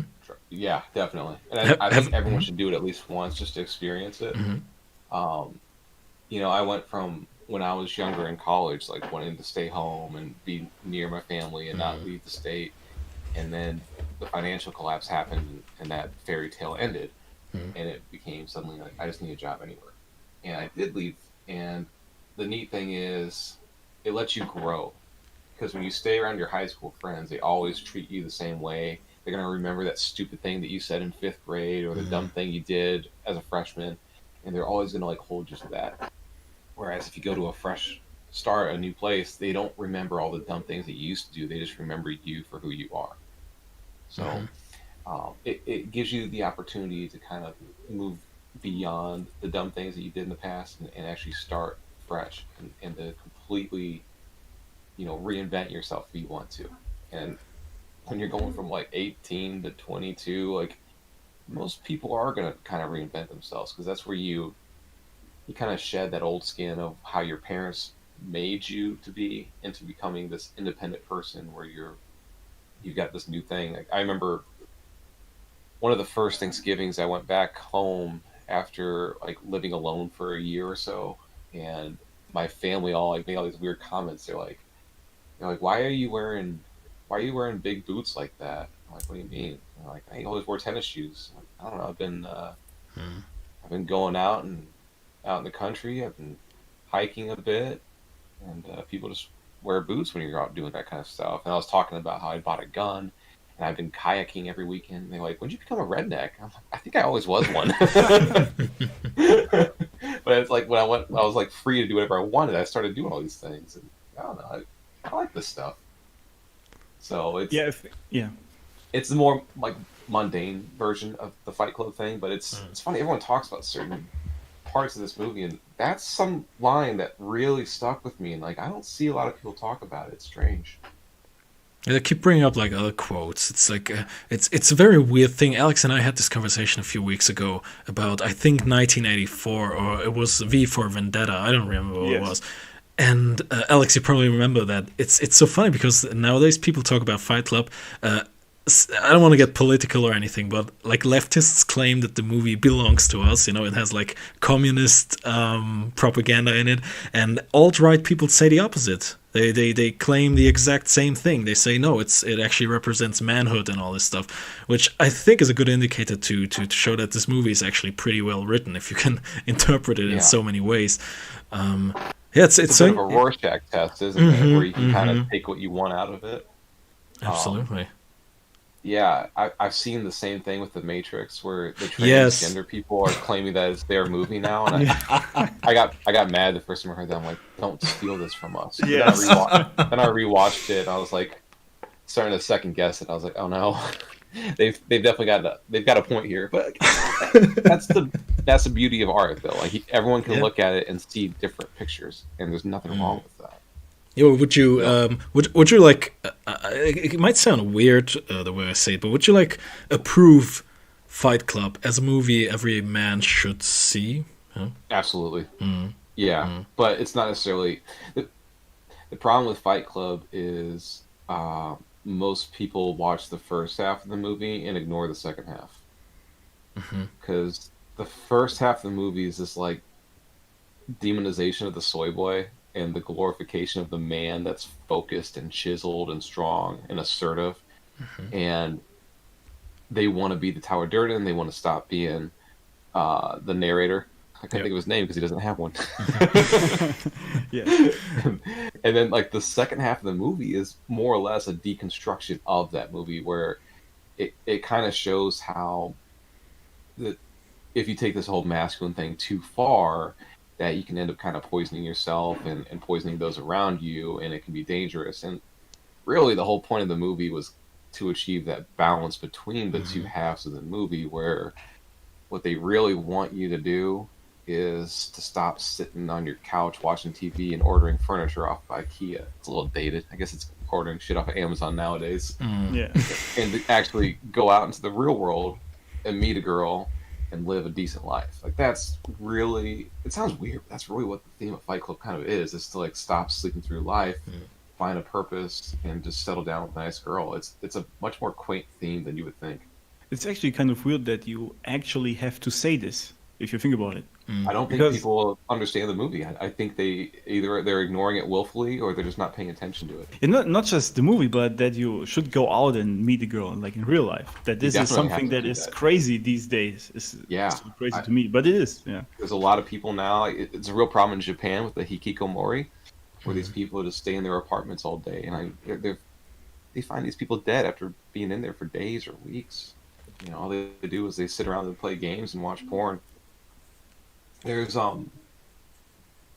forget who it is. I want to say it's like Black Pigeon Speaks or somebody. There's a really good YouTube video about this guy that does that. The video is called "Nobody Will Remember Carl," and it talks about this guy that had a good job.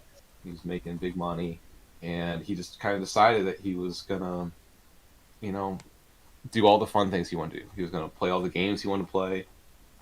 He was gonna buy all the toys, and it started out as like how most young guys think it's awesome. You know, you get to do whatever you want. No one's yelling at you. You just play games all day, and it's fun. But then, like, he died one day. He got really unhealthy, and I forget what happened to him. But when his friend went to his apartment and found like all this stuff, it was like just this depressing scene. Like, it was like nothing but boxes of porn and video games, all this unused exercise equipment, and this house looked like a hoarder's house. You know, eventually you get tired of just chasing after all those quick thrills, all the fun stuff. Like, eventually you get tired of watching movies, and you seek something with more substance. You want more out of life. You want to actually like meet with real people and to live a life. I used to be one of those guys that kind of thought that way. You know, I didn't think I was going to have kids, and it's hard to explain to people that haven't gotten to that point yet. But you change when you actually have a kid. You change on such a fundamental level. It's a profound change, and it makes you look at everything completely different. And suddenly, it's like you look back at your past life, and it's like almost like none of that even mattered. You're just leading up to this point, and now all you care about is like hopefully leaving somewhat of a legacy that they can learn from you and be better than you. Yeah, Alex, I think you can you can have a word with that as well, right? Yes. I don't know if you are aware, Ryan, but I also have a son now. Yeah, He's now 8 months old. Yes, 9 months. that's awesome. Oh, sorry, Man. my bad. Congratulations. Yeah, thank you. But I totally agree with that because I realized at some point that I am his first mentor he will ever have because I'm his dad. And this sort of puts, I wouldn't say pressure on me, but it definitely puts some sort of guidance I should give him on me, or some sort of direction that I need to lead by example, which is what you should be doing, right? Yep. And I mean, I was already kind of set up for myself, I think, but it's still, you now have some sort of responsibility for someone else as well. And this definitely changes your mindset a lot, yeah. I totally agree with that. No, absolutely. One thing that's kind of neat, I just had a girl about a month ago, and I was kind of sitting on the couch the other day holding her, and I was thinking, you know, if I keep going the way I'm going, this girl is never going to know me as somebody who was out of shape. like her entire life, she's going to see me as a strong man. And like, it's a weird thought because like I don't see myself that way. Like I think of myself as like I used to be a chubby kid. I let myself get out of shape, more than once. But she's never gonna be able to. She'll never see that side of me. It's cool where you start realizing you have this chance to start fresh, and they'll always look at you the way that you are, and not the way that you were. Yes, this I think is also very important because I have learned quite recently, actually, I would say the last year, to fully live in the present moment, like all the time. I really don't care about the past. I'm aware of it, obviously, who I was, but it doesn't bother me in the slightest. And the future is not here yet. I mean, I obviously have goals, but I just enjoy the process of working on them. I don't, because I've made this mistake once of chasing the future too much, and then I was virtually living in the future all the time, which meant that time was just flying by. And now when I just enjoy the moments, this all is very different, and time actually slows down. And this has been a great revelation for me, actually, that yes, you can completely reshape your life. You can become a completely different person, but you need to let go of your past. And it's not easy, I'm not saying that, but definitely it's very, very important that you understand that you can be a completely new person if you want to. Yes. Yeah, and anybody that says otherwise, anybody that tries to hold you back to your past, like let them go. Yeah. Like, they have no right to hold that to you forever. I mean, even on like a cellular level, like our body regenerates to a point where every cell in your body from 7 years ago no longer exists. Yes. And whether that means anything or not, or if that's just like a neat literal metaphor for how we change. Like, I don't know. I think back to myself 7 years ago. I don't really know who that person was. Yeah. Like, if I talked to him, it'd be like two new people talking for the first time. It'd be strange. All right, guys. Let me challenge you guys real quick because it's been 2 years since the last podcast you guys did. It was I just went online on your website, Ryan, and it was May 20th, 2019. All right, guys. What has changed for you? One thing since 2 years ago. Let's keep this. Maybe this is going to be a regular thing. Maybe in 2 years, you guys or we guys gonna have the next podcast. So we're gonna do this again. What has changed since 2 years ago? One thing. You can go first, Alex, if you want. All right. Well, actually, there's been a lot of things. I now run my own company, obviously, which I didn't before. So I think at that point we were still talking a lot about crypto, if I remember this correctly. Yeah. It was Digital Alexander back in the days. Yeah, exactly. It was even using a different name there, yes. Or like different brand, rather. And so I actually ditched that completely. I mean, I still have Bitcoin, but I'm not talking about it anymore for specific reasons, because personally I think this whole Twitter sphere with Bitcoin is pretty annoying. But yeah, they are kind of weird sometimes, these people. So I decided to talk about masculinity and mindset more because this fit myself better. And so I made actually a completely new company or business out of this. I moved into a new house and I've got a son. So I guess that changed a lot of things. Wow. In 2 years, I would say. Definitely. Yeah, that's amazing. 2 years ago, gosh, so I've got a daughter, so that's changed. When I first started this, so 2 years ago, I'm trying to think of where I was at 2 years ago.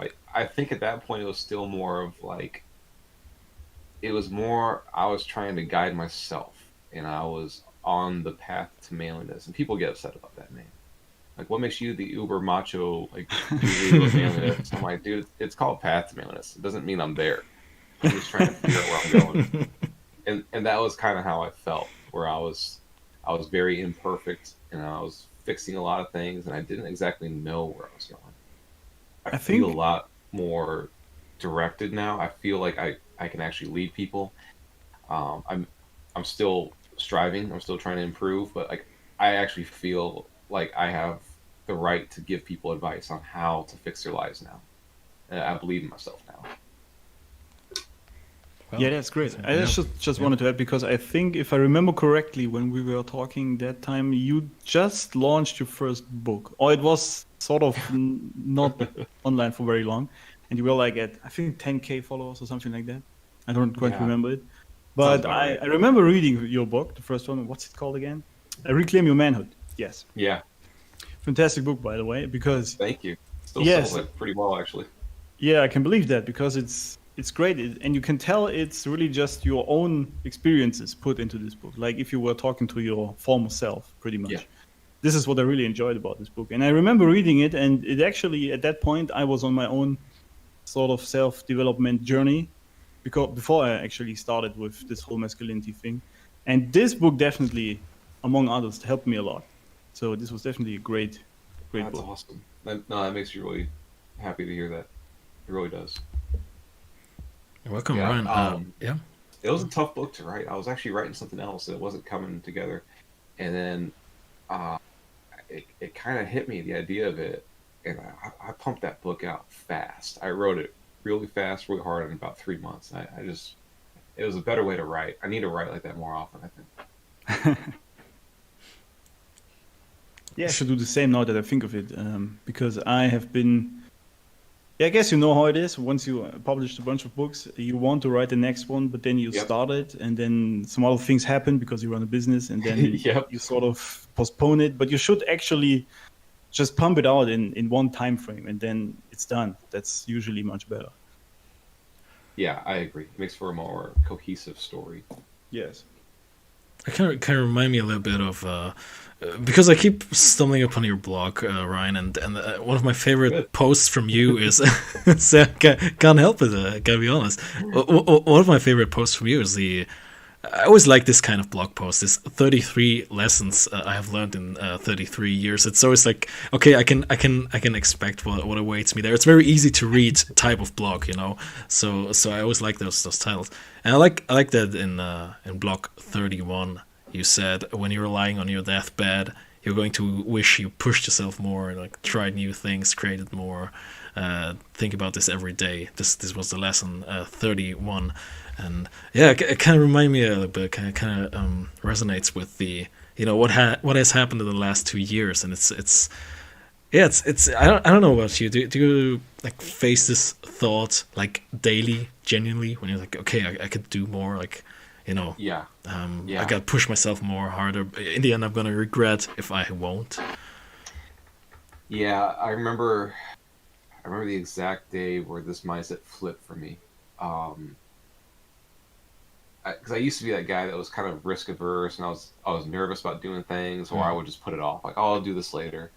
And God, I don't know how old I was, 4 or 5 years ago, probably, maybe 6. I was at a bachelor party with one of my friends, and like I had just been going through some stuff in my life too, where I didn't know it yet, but I was coming into this life, the whole PathToManliness thing, and we were out on a boat shooting each other with water guns full of tequila. So, good decisions always come after this. And the boat driver mentioned there's this big cliff up there, and he's like, hey, if you guys want, we can go climb this thing and you can jump off of it. And there was like 12 of us or so, and nobody spoke up. And I remember thinking, like, God, so many things where it was something scary, something crazy, and I regretted not doing it more than I was afraid of doing it. So I tossed down the water gun. I go, all right, and I just dove off the boat. Like I didn't even just like hop into the water. I mean, I dove, like I was like aggressive going after it. And then like one of my other friends hopped in after me, and he came up too. So we, well, pretty drunk, scaled this cliff, which was actually a lot harder than I expected. Like it wasn't like straight up. I mean, we were going like up. It was like almost like giant stairs. Like it was like legit climbing, but like not too dangerous. But I remember like getting up there and being like, I gotta catch my breath. All right, give me a second. And I got up there and I was like, oh my God, this is way too high. I should not do this. And I remember just being like terrified. And again, I'm afraid of heights. And it took me a good 5-10 minutes to convince myself. But I jumped off this cliff, and it was high enough that I remember thinking as I was falling. Like it wasn't like off, and then all of a sudden you're in the water. It was like, holy shit, I'm so high. All right, how do I go down? And like all these thoughts were going through my head before I hit the water, and then it took like seconds to get back up because I went in so deep. And then I came back up, and it was just this. It was like, all right, finally, I'm gonna start taking the leap. And it's a mindset that I've adopted into my life for a long time, but it was finally something where I was like taking it to more aggressive things. Like, that's the mindset that's like, all right, I should start a podcast. All right, I should start a website. All right, I should actually show my face on my website, which I do once in a while. And that's what led to the Spartan races. It's led to so many other cool things. So it all kind of stems from the movie Yes Man, which sounds funny. That movie drastically changed my life. The Jim Carrey movie where he starts saying yes to everything. Like, obviously you don't want to say yes to everything, but like you should start saying yes way more often in your life, because there are so many experiences I have in my life where I said yes to things I didn't want to do that were absolutely fucking fantastic.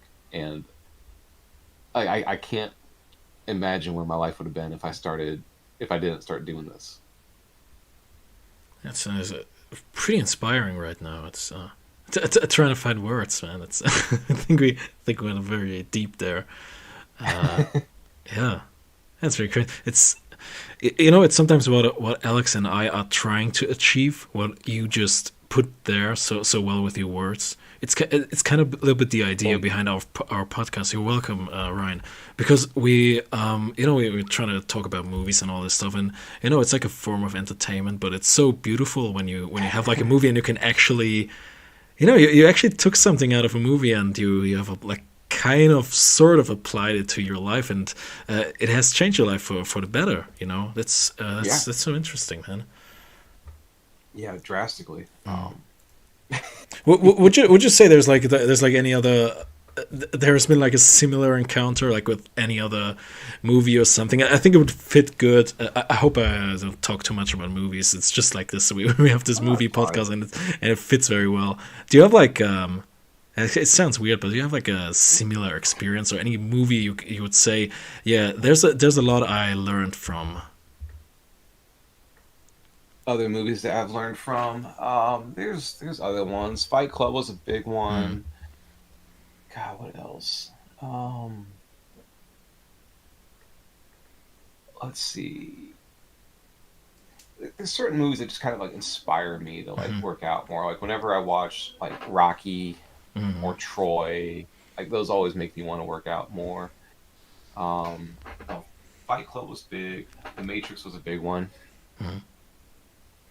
Recently talked with Alex about Troy. We did a whole stream on that movie, and I remember with Alex we talked about Brad Pitt and all that stuff. Like how can you watch this movie and not feel bad about your body? Like I'm gonna do some push-ups, like after this movie. I know everyone talks about Fight Club, but I think he looked best in Troy. Absolutely, yeah. That was peak Brad Pitt, I think. Yeah. It's hard to tell, man. This guy keeps peaking, man, at whatever age he is. It's crazy. There's another movie. There's one more that's really neat. It's Casino Royale, the first Daniel Craig James Bond movie, because it's actually kind of a neat story arc where it goes from this guy that's fully capable and stuff, but flawed, and he kind of goes through like a sort of like a red pill journey throughout the movie, because it starts out where he's like all lovey-dovey over this girl, and then he loses her, and it completely changes him. And it's like it completely explains why James Bond would be the way he is. Like, he would become cold, he would become angry, he would become a much more violent and efficient killer because of this. And it's a neat story arc. It's actually very realistic, I would say, because I wouldn't exactly describe James Bond as blue-pilled before, or whatever blue-pilled means. But yeah, it was like this cold-blooded killer before that, and he went to this little sweet story arc there, which you described. I just kind of wish they didn't ruin him in the later movie. What came back to Spectre was terrible. Absolutely terrible. I absolutely love James Bond movies. Like, I've got a giant poster of Sean Connery, but I've only watched Spectre twice. I just can't do it. It just, the writing's bad, the pacing's all over the place, the villain's weird, and I don't know what was going on at the time, but it just felt like Daniel Craig didn't care about the movie. It felt like he was just kind of like phoning it in. It was weird. Yeah, he was much more colorful in Casino Royale. I remember, emotion wise and all this stuff. Yeah, same with Quantum of Solace. People think that's like one of the worst Bond movies ever. I absolutely love the movie. I mean, it's a much more gritty, rougher Bond. Like some of the scenes in it, like he's just so like pissed off and violent and aggressive. It was that part at the end where he's like just shooting everyone in that weird little desert base or whatever. He jumps down on the guy's car and shoots the guy in the head. You and I had a mutual friend. Yeah. It's less of like a James Bond spy movie and more of a revenge, right? A revenge plot, yeah. And then it all goes back together with the Vesper thing at the end, where he went after the guy that got her killed. Mm-hmm. So I think there's a neat layer there that people kind of overlook, where like he became this ruthless, cold, efficient killer that doesn't care about women, but like he went after her killer. Like he still cared about her. It's kind of it's like he's showing how tough he is, but at the same time, like he's still got some emotional depth to him. Yeah, but isn't that the thing that I think pisses us off about Spectre? It's like this. It's like the whole character development he went through. It's kind of flipped upside down again when he hooks up with that therapist girl there. Yeah, and like, God, is she an ice queen? Like, she's like one of those girls that you talk to at the bar, and then like she's talking to you, and then you're like, oh man, I almost wish I didn't talk to this girl, so she would have been perfect in my mind. Yeah, he had so much chemistry with Eva Green in Casino Royale. Yeah. It was such a nice back and forth. The flirting was another level. Yeah, it's so. I just don't buy it that they kind of, they seem to be so in love and all this stuff, but I just don't buy it. And I bought the romance. Actually in Casino Royale. Yeah, definitely.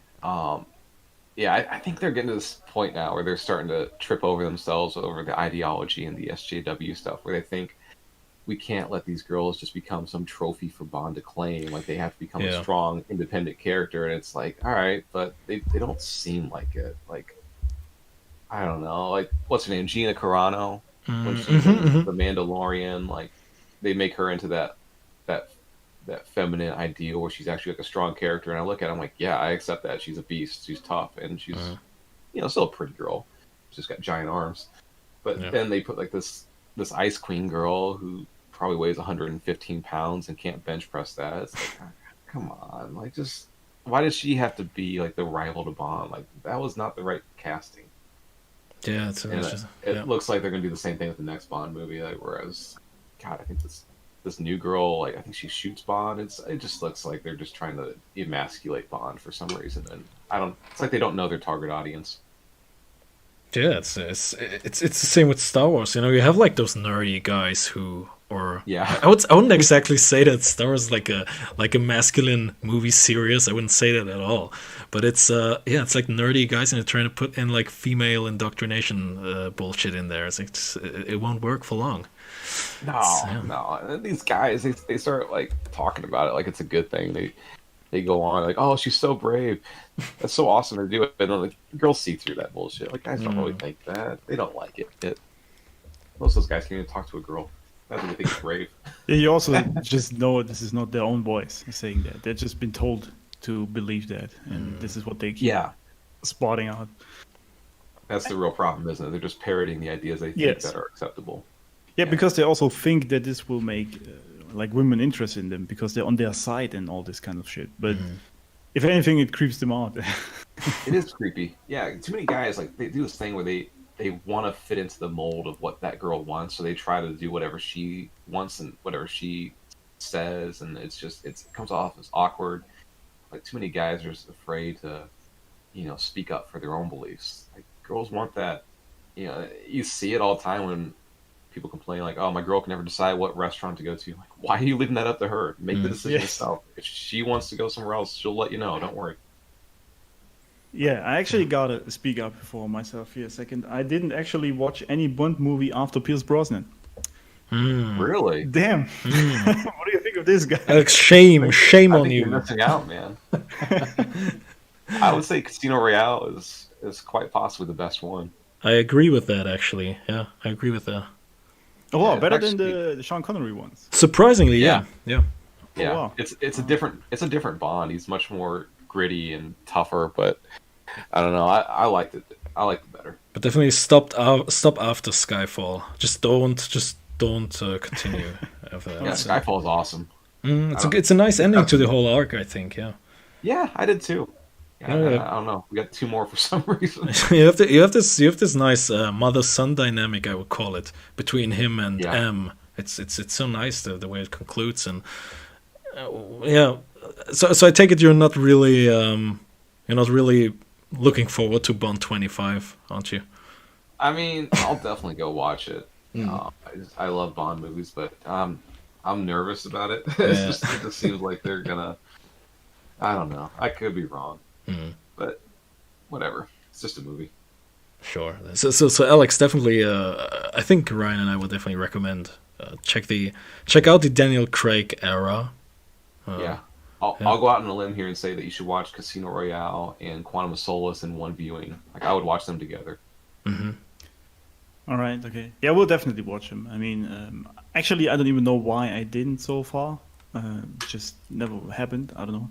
But because I actually loved the old Bond movies, and I know many don't like Pierce Brosnan Bond that much, but I actually enjoyed these movies. No, he was the first one I saw in theaters, so I always liked him. Like, GoldenEye was the first Bond movie I saw in theaters. Mine was Die Another Day. I think it was the last. I think it was the last piece. But it's so cringy now. I look back, but I kind of love it, man. I enjoy that movie. It's actually kind of a good movie until they get to the Ice Palace. Like, leading up to Yes. Don't remind me of that, man. I think it's called Icarus or this whole thing. He's trying to blow up the whole ice thing there.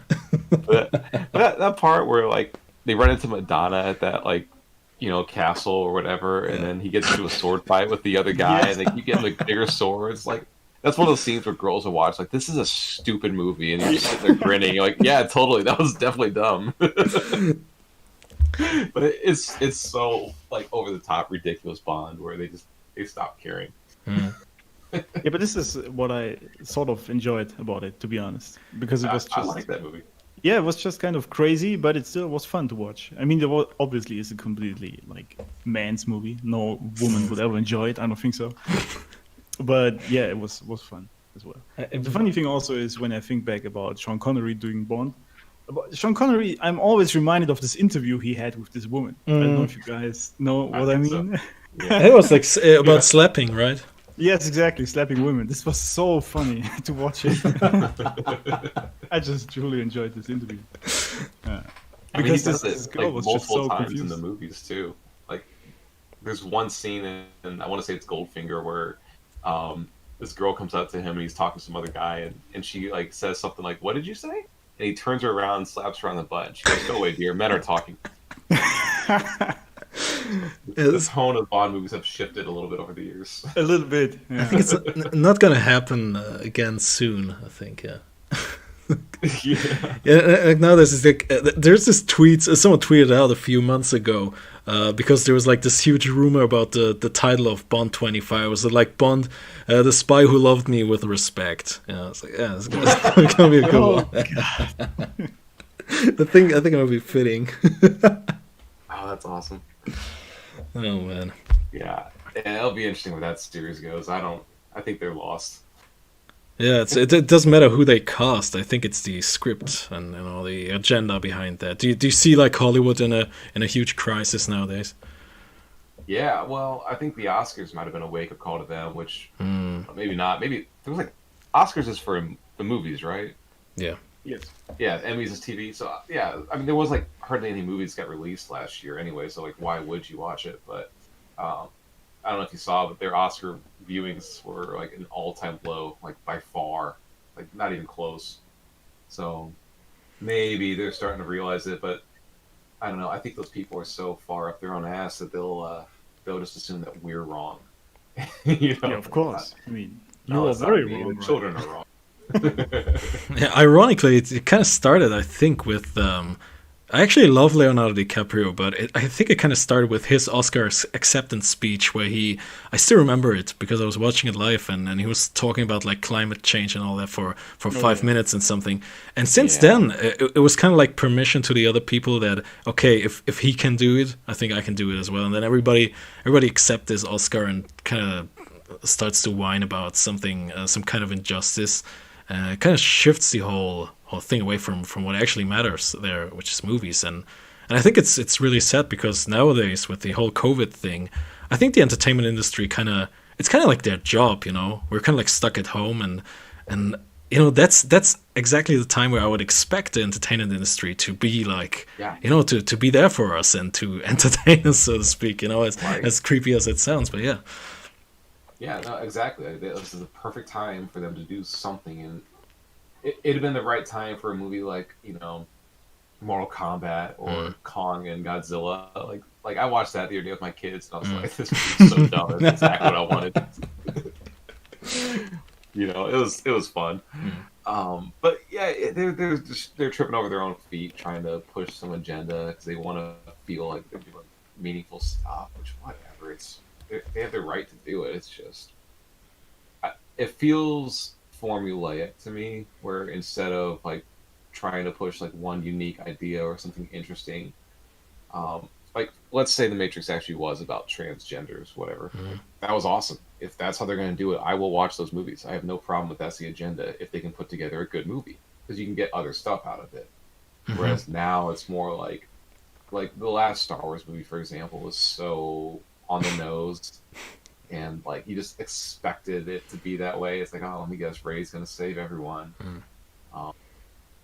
This Solo was even worse. The little Han Solo spin-off movie, because I remember watching that one with the girlfriend, and then that part where like I don't know who those people were. All the people were in the masks. I'm like, oh, let me guess, it's that lady. And then she rips off the mask. She's like, how'd you know? I'm like, God, they do this with all the movies. Like the strong, perfect character is always the female. It's just And you have like this white male character, and you already know a villain. Definitely, villain. It's like it's especially. It's gotten even worse on Netflix. Like they've got it like figured out. Like, all right, here's our villain. Person of character's the hero, and it's them against the white guy. It's like I don't mind that, but it's become so common. It's like predictable now. It takes away the tension. Yeah. That's one of the things that the female writers are not getting, is that when you make these characters perfect, there's no tension. Like Rey comes from this desert planet, but she can swim. Yeah. You know, like what the hell?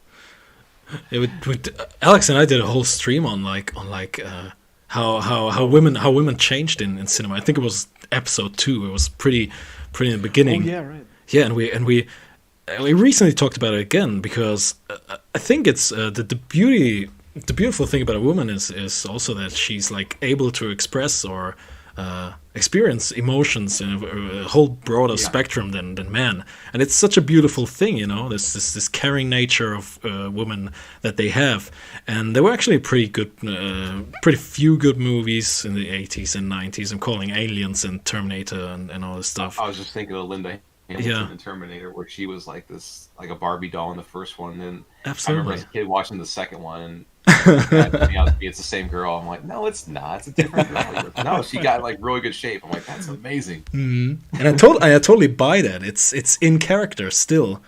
She's still like just quote unquote a mother, but I kind of buy it. And nowadays the movie kicks off with badass female protagonist, you know, without any character development. That's and that's the problem, right? It wasn't earned in Terminator 2. Like, it felt earned, whereas now they just give it to her. Like, what kind of message does that send to women, though? Like, they're not telling them that like you can look like this, and with hard work and like consistent effort, like you can become stronger. Whereas now it's like, oh look, she's just perfect the way she is. She didn't do anything. She just is this way. And not only that, an arc. Yeah, not only that, it's always like they have to be like portrayed as some kind of masculine figure. You know, they always have like those male attributes. They have like actual muscles, and they wear masculine clothing and all this stuff. You know, it's because women are the better man. You know. Yeah. This is really what they're trying to push there, because as we talked about before, that boys are like broken girls, right? Especially in school. And so this is really. Are they saying now that women are broken men? Yeah, sort of. No, I think it's just because you hear this also all the time, that women just can do pretty much everything better than men. This is what they say in the media, and which is weird, because obviously not everything can be done better by someone else or the other gender. Both genders have their own sort of things they can do better, but it doesn't mean that women should suddenly take all the masculine roles, right? And especially in the movies, that is so weird to me. And they still try to shoehorn femininity, like, or sexiness even, into these masculine women, which is so weird to me because I don't know, this just doesn't attract me at all. Yeah, I don't know if it's going to condition people or not. Like, I think men are attracted to what they're attracted to, and like no amount of movies portraying images is going to change it. I don't know. This is, I guess, the issue because Hollywood just lives in their own bubble. They just don't know nothing about the real world outside of it, and you can tell by the movies and what they do with it. It's just sometimes it's so far from reality. It's actually I think they're losing. I think they're losing influence though. People aren't paying attention as much as they used to. I mean, imagine you, Especially if like the movie theater industry dies, when people sit at home streaming, people don't watch a movie the same when they stream it. They sit there on their phone half the time, so they're not really paying attention. I mean, imagine being like a family father or some like, losing your job due to COVID in the last year or something, really struggling with making money, and then you have like a day off and you check a movie with your family, and then it says like, check your privilege. It's it doesn't work that way. Exactly. They're out of touch. There is a lot of that. There's a lot of guys that have been struggling for over a decade. Really, it's not something new. Even COVID's definitely exacerbated the problem, but ever since the financial collapse, a lot of the traditional like lower skilled male jobs have been gone, and with the rise of like the global economy, how many guys lost some factory job where they were making decent money and supporting their family, and then those jobs never came back, and a lot of those guys turned to drugs and alcohol, and they just never recovered. Yeah, definitely. I don't know what the path forward is for some of those people. And people always talk about like learning skills, but these guys that work on Mitsubishi cars are not gonna learn how to code. We're not allowed to say that on Twitter. Yeah, that was a weird one. Yeah, that was very weird. But that just tells you how weird truly online space sometimes can be, especially when it comes to censoring. There's some strange things on there. I made a joke the other day about boomers, and one of my good friends on there, he's like, "Hey, remember that new Twitter rule? You can get banned for that." I'm like, shit. Yeah, you're right. I'll delete it. Oh damn! I didn't know that. And if like you go after like any particular class, that one would have been a reach. I wouldn't have been banned for that one, but it wasn't worth it. Yeah. So but right. God. Give me the rules. Like, I'll play the game. Just let me know what the rules are. They're confusing. Ryan, do you think like I'm not talking about movies in general, talk about anything. Do you think it's getting worse in the future or better? I think it'll get better. I really do. I think the pendulum swung too far, and I think it's on everything. It's not just the movies and games. It's gotten to a point where it's going to start pushing back. And when I saw that Joe Biden thing talking about only allowing people to have 4 pounds of meat, I mean, they're out of their minds if they think they're not going to get pushed back onto that. So, guys just want to grill. They just want to hang out. We just want to live our life. Just let us do it. We're not bothering people. So it's going to start pushing back. The one thing that I do remember, no matter what, like you can talk about whatever Hollywood wants to portray. You can talk about whatever people want to say on the internet. If you go out to the bar, it's not the weesh little soy boys that are emotionally sensitive. They're not cleaning up. They're not getting the girls. Yeah. It's the same dudes that have been doing it before. It's the Chads. It's the strong guys that are, confident. That's never going to change, no matter how they portray it. That's a nice little callback to, again, I'm going to mention it the third time in this podcast, but to your bio, on Twitter. It's like when shit goes down, that's when masculinity shines, so to speak. That's what you see. Yeah. We are still, I believe, like cavemen after all, We still have this like instincts in us.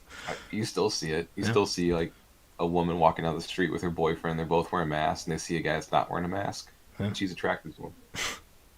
It's like when they see a guy on a motorcycle, they like a guy that feels strong and capable. Or something. Yes, I think actually to add on to this, we in the recent years or even decades, I don't know, we sort of built this fantasy world on top of the real natural world, especially online, where we tell people things that are completely out of our natural self. And at some point, I think I actually agree with you. I think the future will be brighter because I do think that this will crumble at some point. And I mean, it's not just, as you said, if you go out in the real world, you see that this online world isn't really true, at least in most cases. And this is actually also very important to do. I mean, right now it's difficult, of course, with Corona and all of this, but realize that what people are outraged on Twitter, for example, is usually not how real life works and what people do in the real world. So I do think, especially when they're trying to push these things, these agendas, which are really starting to become very crazy. They're having some crazy ideas. I guess they're becoming a little bit too greedy with their power. And then people will definitely be like, yeah, come on, get out of here with this shit. People are starting to make their voices heard a little bit more than people realize. So in the latest census report, California lost enough people that they lost some representative seats, and then so did Illinois and I think New York. And those were all very blue states. They've been very aggressive with the COVID restrictions, and then the other states like Texas, I think Georgia, have gone up. So, politically, it may seem like people are okay with the mask and the government overreach, but you're starting to see people move to places where they are given freedom. And that's the unique thing about America, is that we really are we're kind of like Europe in that California is uniquely different than Tennessee. Because people over there, I posted something the other day, and some guy's like, I've been deadlifting on my porch for a year because assholes like you won't put a mask on. And I'm like, deadlifting on your porch for a year? I'm like, dude, I missed the gym for 2 weeks. What have you been doing this last year? It's so strange how different it is from place to place. Certain parts of the world are going back to normal. Like, look at what Florida's been doing, and it's making the rest of the country look like silly. Like, they keep waiting for this huge COVID spike to happen in Florida, and it's just not happening. And it really upsets people because they've gotten so much their ego invested in this thing. Yes. They would rather millions of people die than for them to be wrong. It kind of reminds me a little bit of when people on the Times Square in New York were like, they were flipping out when Trump was not re-elected, when Biden won. And like doing this huge party there as if, the last time they did this party, I think it was after World War II. And, they was doing this huge party. And 1 week afterwards, people were like, okay, what are we going to do now? That's a little bit, it's a little bit what I think you said there, yeah. They elected the old white dude. They won. Good job, guys. Not the orange dude. It doesn't affect my life, Like for 4 years, it was kind of funny watching Trump do all the stuff. I would laugh about it, make jokes about it, but it doesn't really affect my life. Yeah. I know some parts of it might, but overall, it really doesn't. Even if they start enacting like crazy tax schemes, like smart people will just figure out ways around it. Yes, exactly. And this is also the crazy thing, because people always ask me when I say that I didn't watch news or listen to it even, or reading it, for like over 2 years now, I guess, something like that. And I'm still alive, It's not like I died from it or something. Nothing really changed in my life. So it's kind of weird. I can't think of the last time I had Fox News or CNN on for more than 10 minutes. It's probably been 2 years. I've turned it on a couple times when something like significant was happening. And then I'm like, wait, why aren't they talking about it? They're just at the other side again. Like, turn it back on. So, it's a weird thought that people need to be informed, but maybe that was true in the 90s. But now the way the media is, it's more about political grandstanding and these talking heads just bashing the other side. There's nothing redeemable about it. It makes you more stressed out. It makes your anxiety go up. It's not good for you. I mean, the whole job of CNN is to broadcast news 24/7, and that means they kind of have to produce news in the first place, to get news out. Yeah. I mean, exactly. Yeah. They have to produce news. Yeah.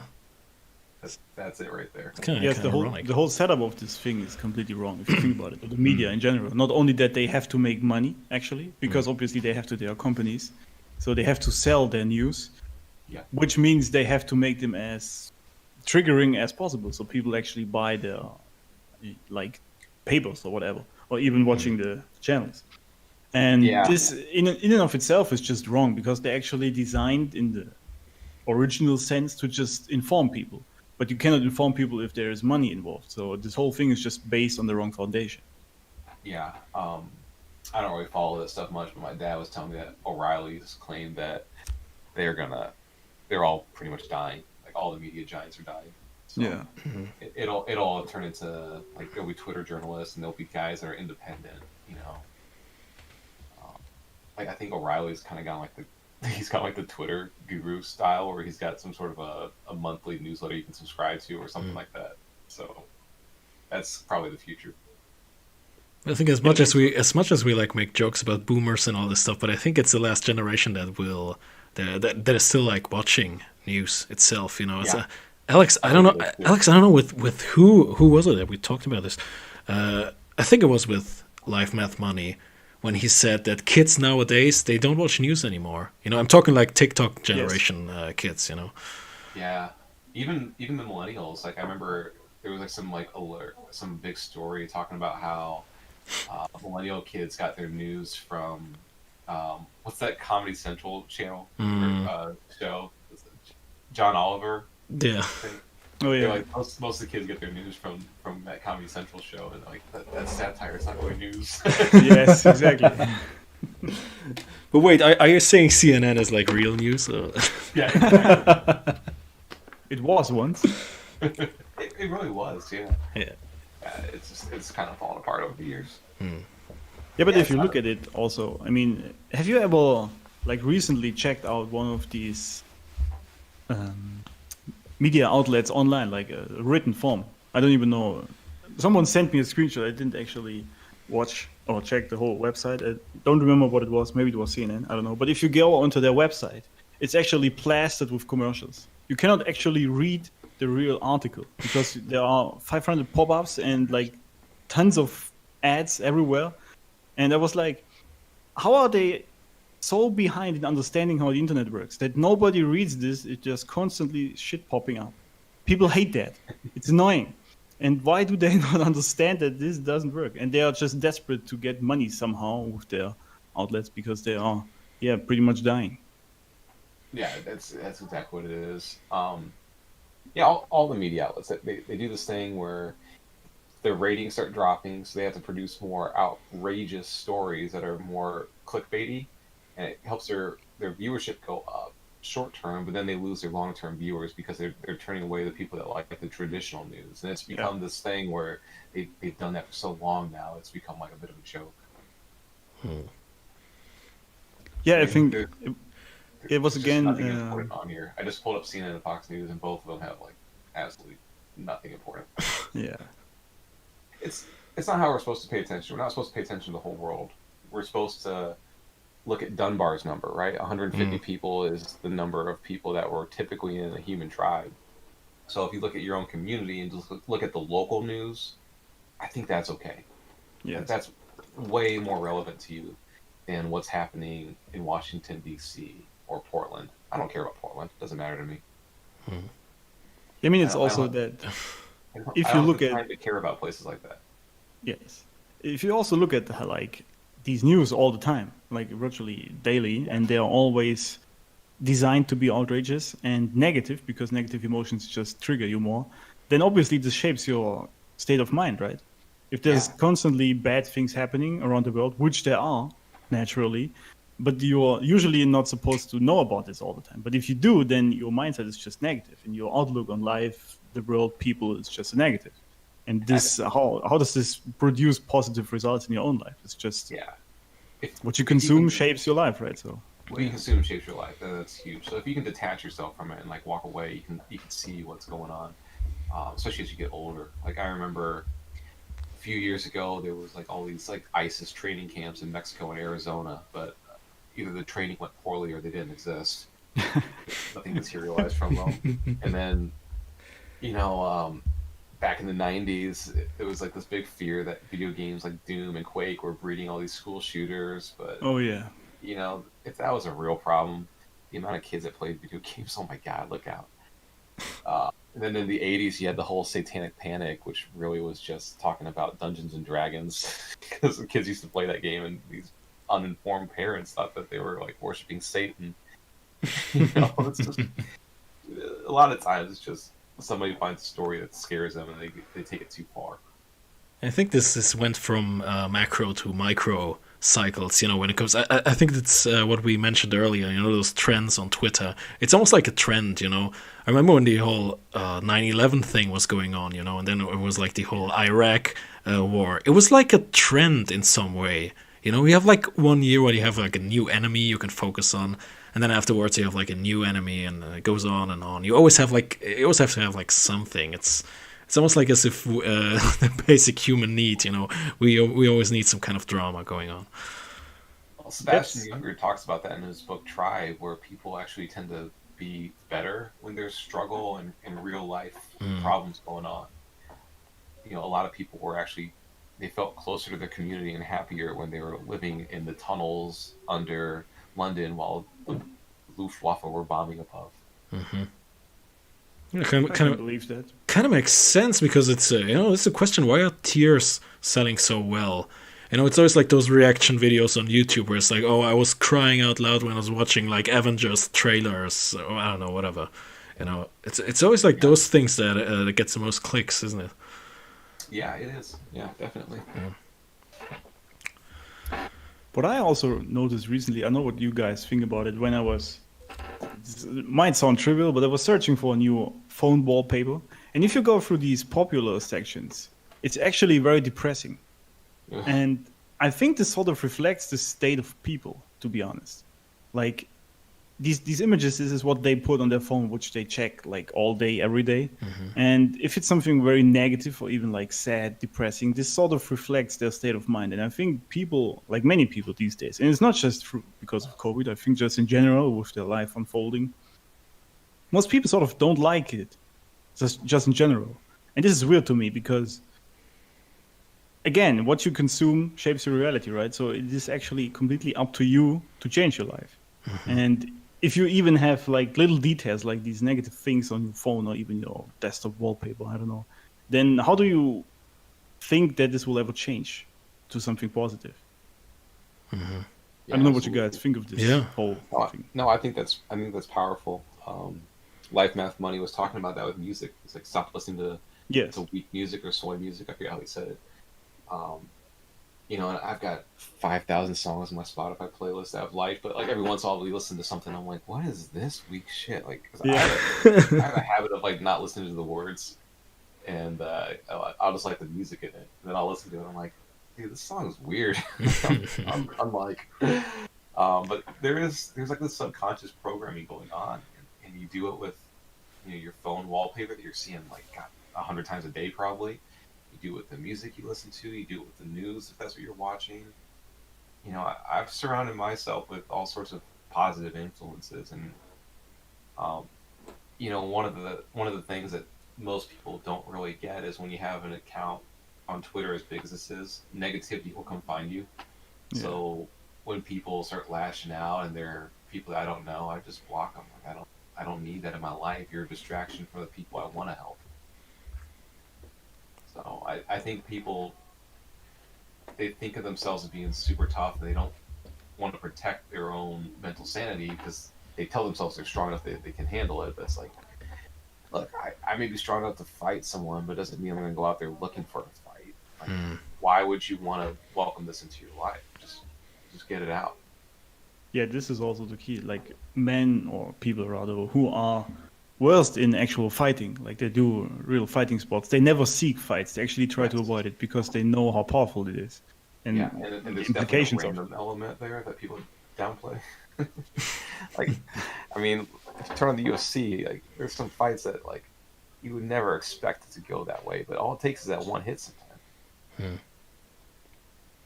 Yeah. Ryan, I don't want to do a callback, but I gotta mention it. You were briefly talking about like music and entertainment and all that. Just take a look at the latest Bond song. I don't know if you have listened to it yet. Just compare that to Chris Cornell's "You Know My Name" from Casino Royale, and now we have like emo girl. I love the Chris Cornell one. That's one of the best ones. Billie Eilish, yeah. Yeah, and I don't get her. I don't know why she's so popular. That's the question. She's like a emo girl person. There's like she's like depressed in every music video and every song. And I was like, okay, why is she doing like a Bond song? You know, it doesn't fit me. She feels produced. Absolutely. Every once in a while, like these girls just kind of come up out of nowhere. South Park did a really good episode where they talk about how like we watch these young girls turn into women, and then we kind of like watch them rise to fame and then fall apart, and people like seem to enjoy it. She reminds me of Kesha, that she feels like she was somebody produced her, somebody wanted her to be popular, and they wanted to force her on the American public, even though I don't know. I don't think she's necessarily super talented. And I'm gonna go out on a limb here. I may be wrong. I'm going to say in a few years, some music producer or somebody's going to come out with some really inappropriate stuff that he did with this girl. That's the vibe I get off of her. She kind of looks like as if she had like I don't know, she was like raped her whole life, was put into a dungeon, and I don't know. Like Kesha. I think she has very dead eyes. Whatever happened to Kesha anyways, man? She got stripper eyes. Kesha was being raped by her producer or manager or something. She was a pretty big thing back in the days. I remember. Yeah. It was kind of weird, but like they produce this music that's just like, demoralizing. Like I can't listen to Billie Eilish. She doesn't even sing. God. She just kind of talks like in this mumbly voice.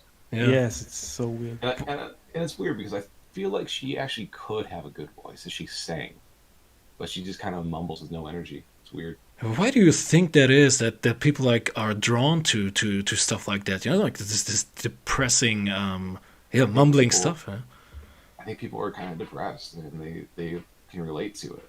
You know, I don't know. I listen to like '80s rock montage music all the time and stuff. I think you were mentioning Rocky and all this stuff, like Survivor and all that, right? Yeah, I've got all sorts of great stuff like that I like to listen to. I like high energy stuff. Yes. I think actually, to add to your question there, I think there's two things. I mean, people will put a tinfoil hat on me again, but I do think that these, as you say, that these kind of girls are pushed to be famous. This doesn't happen naturally. This is done on purpose. And I also think that the songs they have, these pop songs, or whatever they do, they have some sort of, they know scientifically or even through AI or whatever it is, which sort of melody sticks in the mind, And you gotta admit, there's some of these songs they stay in your mind because the beat is just so rememberable, and I think this also helps keeping it up there. Yeah, it's less about art and it's more about science, where they try to craft the perfect track to be popular. Alex, I've had a great time talking, man, but I think I gotta wrap this one up. Yeah. Oh yeah, it's already. Oh yeah, you're right. I forgot the time here. Ron, it's enjoying pleasure to be able to talk to you, man. It's thank you for coming out to our small show here, man. It's been a pleasure. Thanks for having me, guys. It's been fun. I always like talking to you. Thank you, Ryan. Any last words? Anything you want to put out of PathToManliness related? Anything you want to say? Anything that we can expect, maybe? Anything we can. I'm in the very early stages of a new book. Mm-hmm. It's going to be about masculinity. It's going to be. This one may take some time. I want to do this one right. This one's going to be a big deal. Mm-hmm. So we'll see what's coming of that. So be on the lookout for that. That's on the early phases, so that might be a little ways away. Definitely. But I'm trying to write faster now, so we'll see how that goes. All right, good. Otherwise, you can find me PathToManliness, Twitter, Instagram, my website. I'm pretty easy to find. All the links in the description, everybody who's listening, and check him out.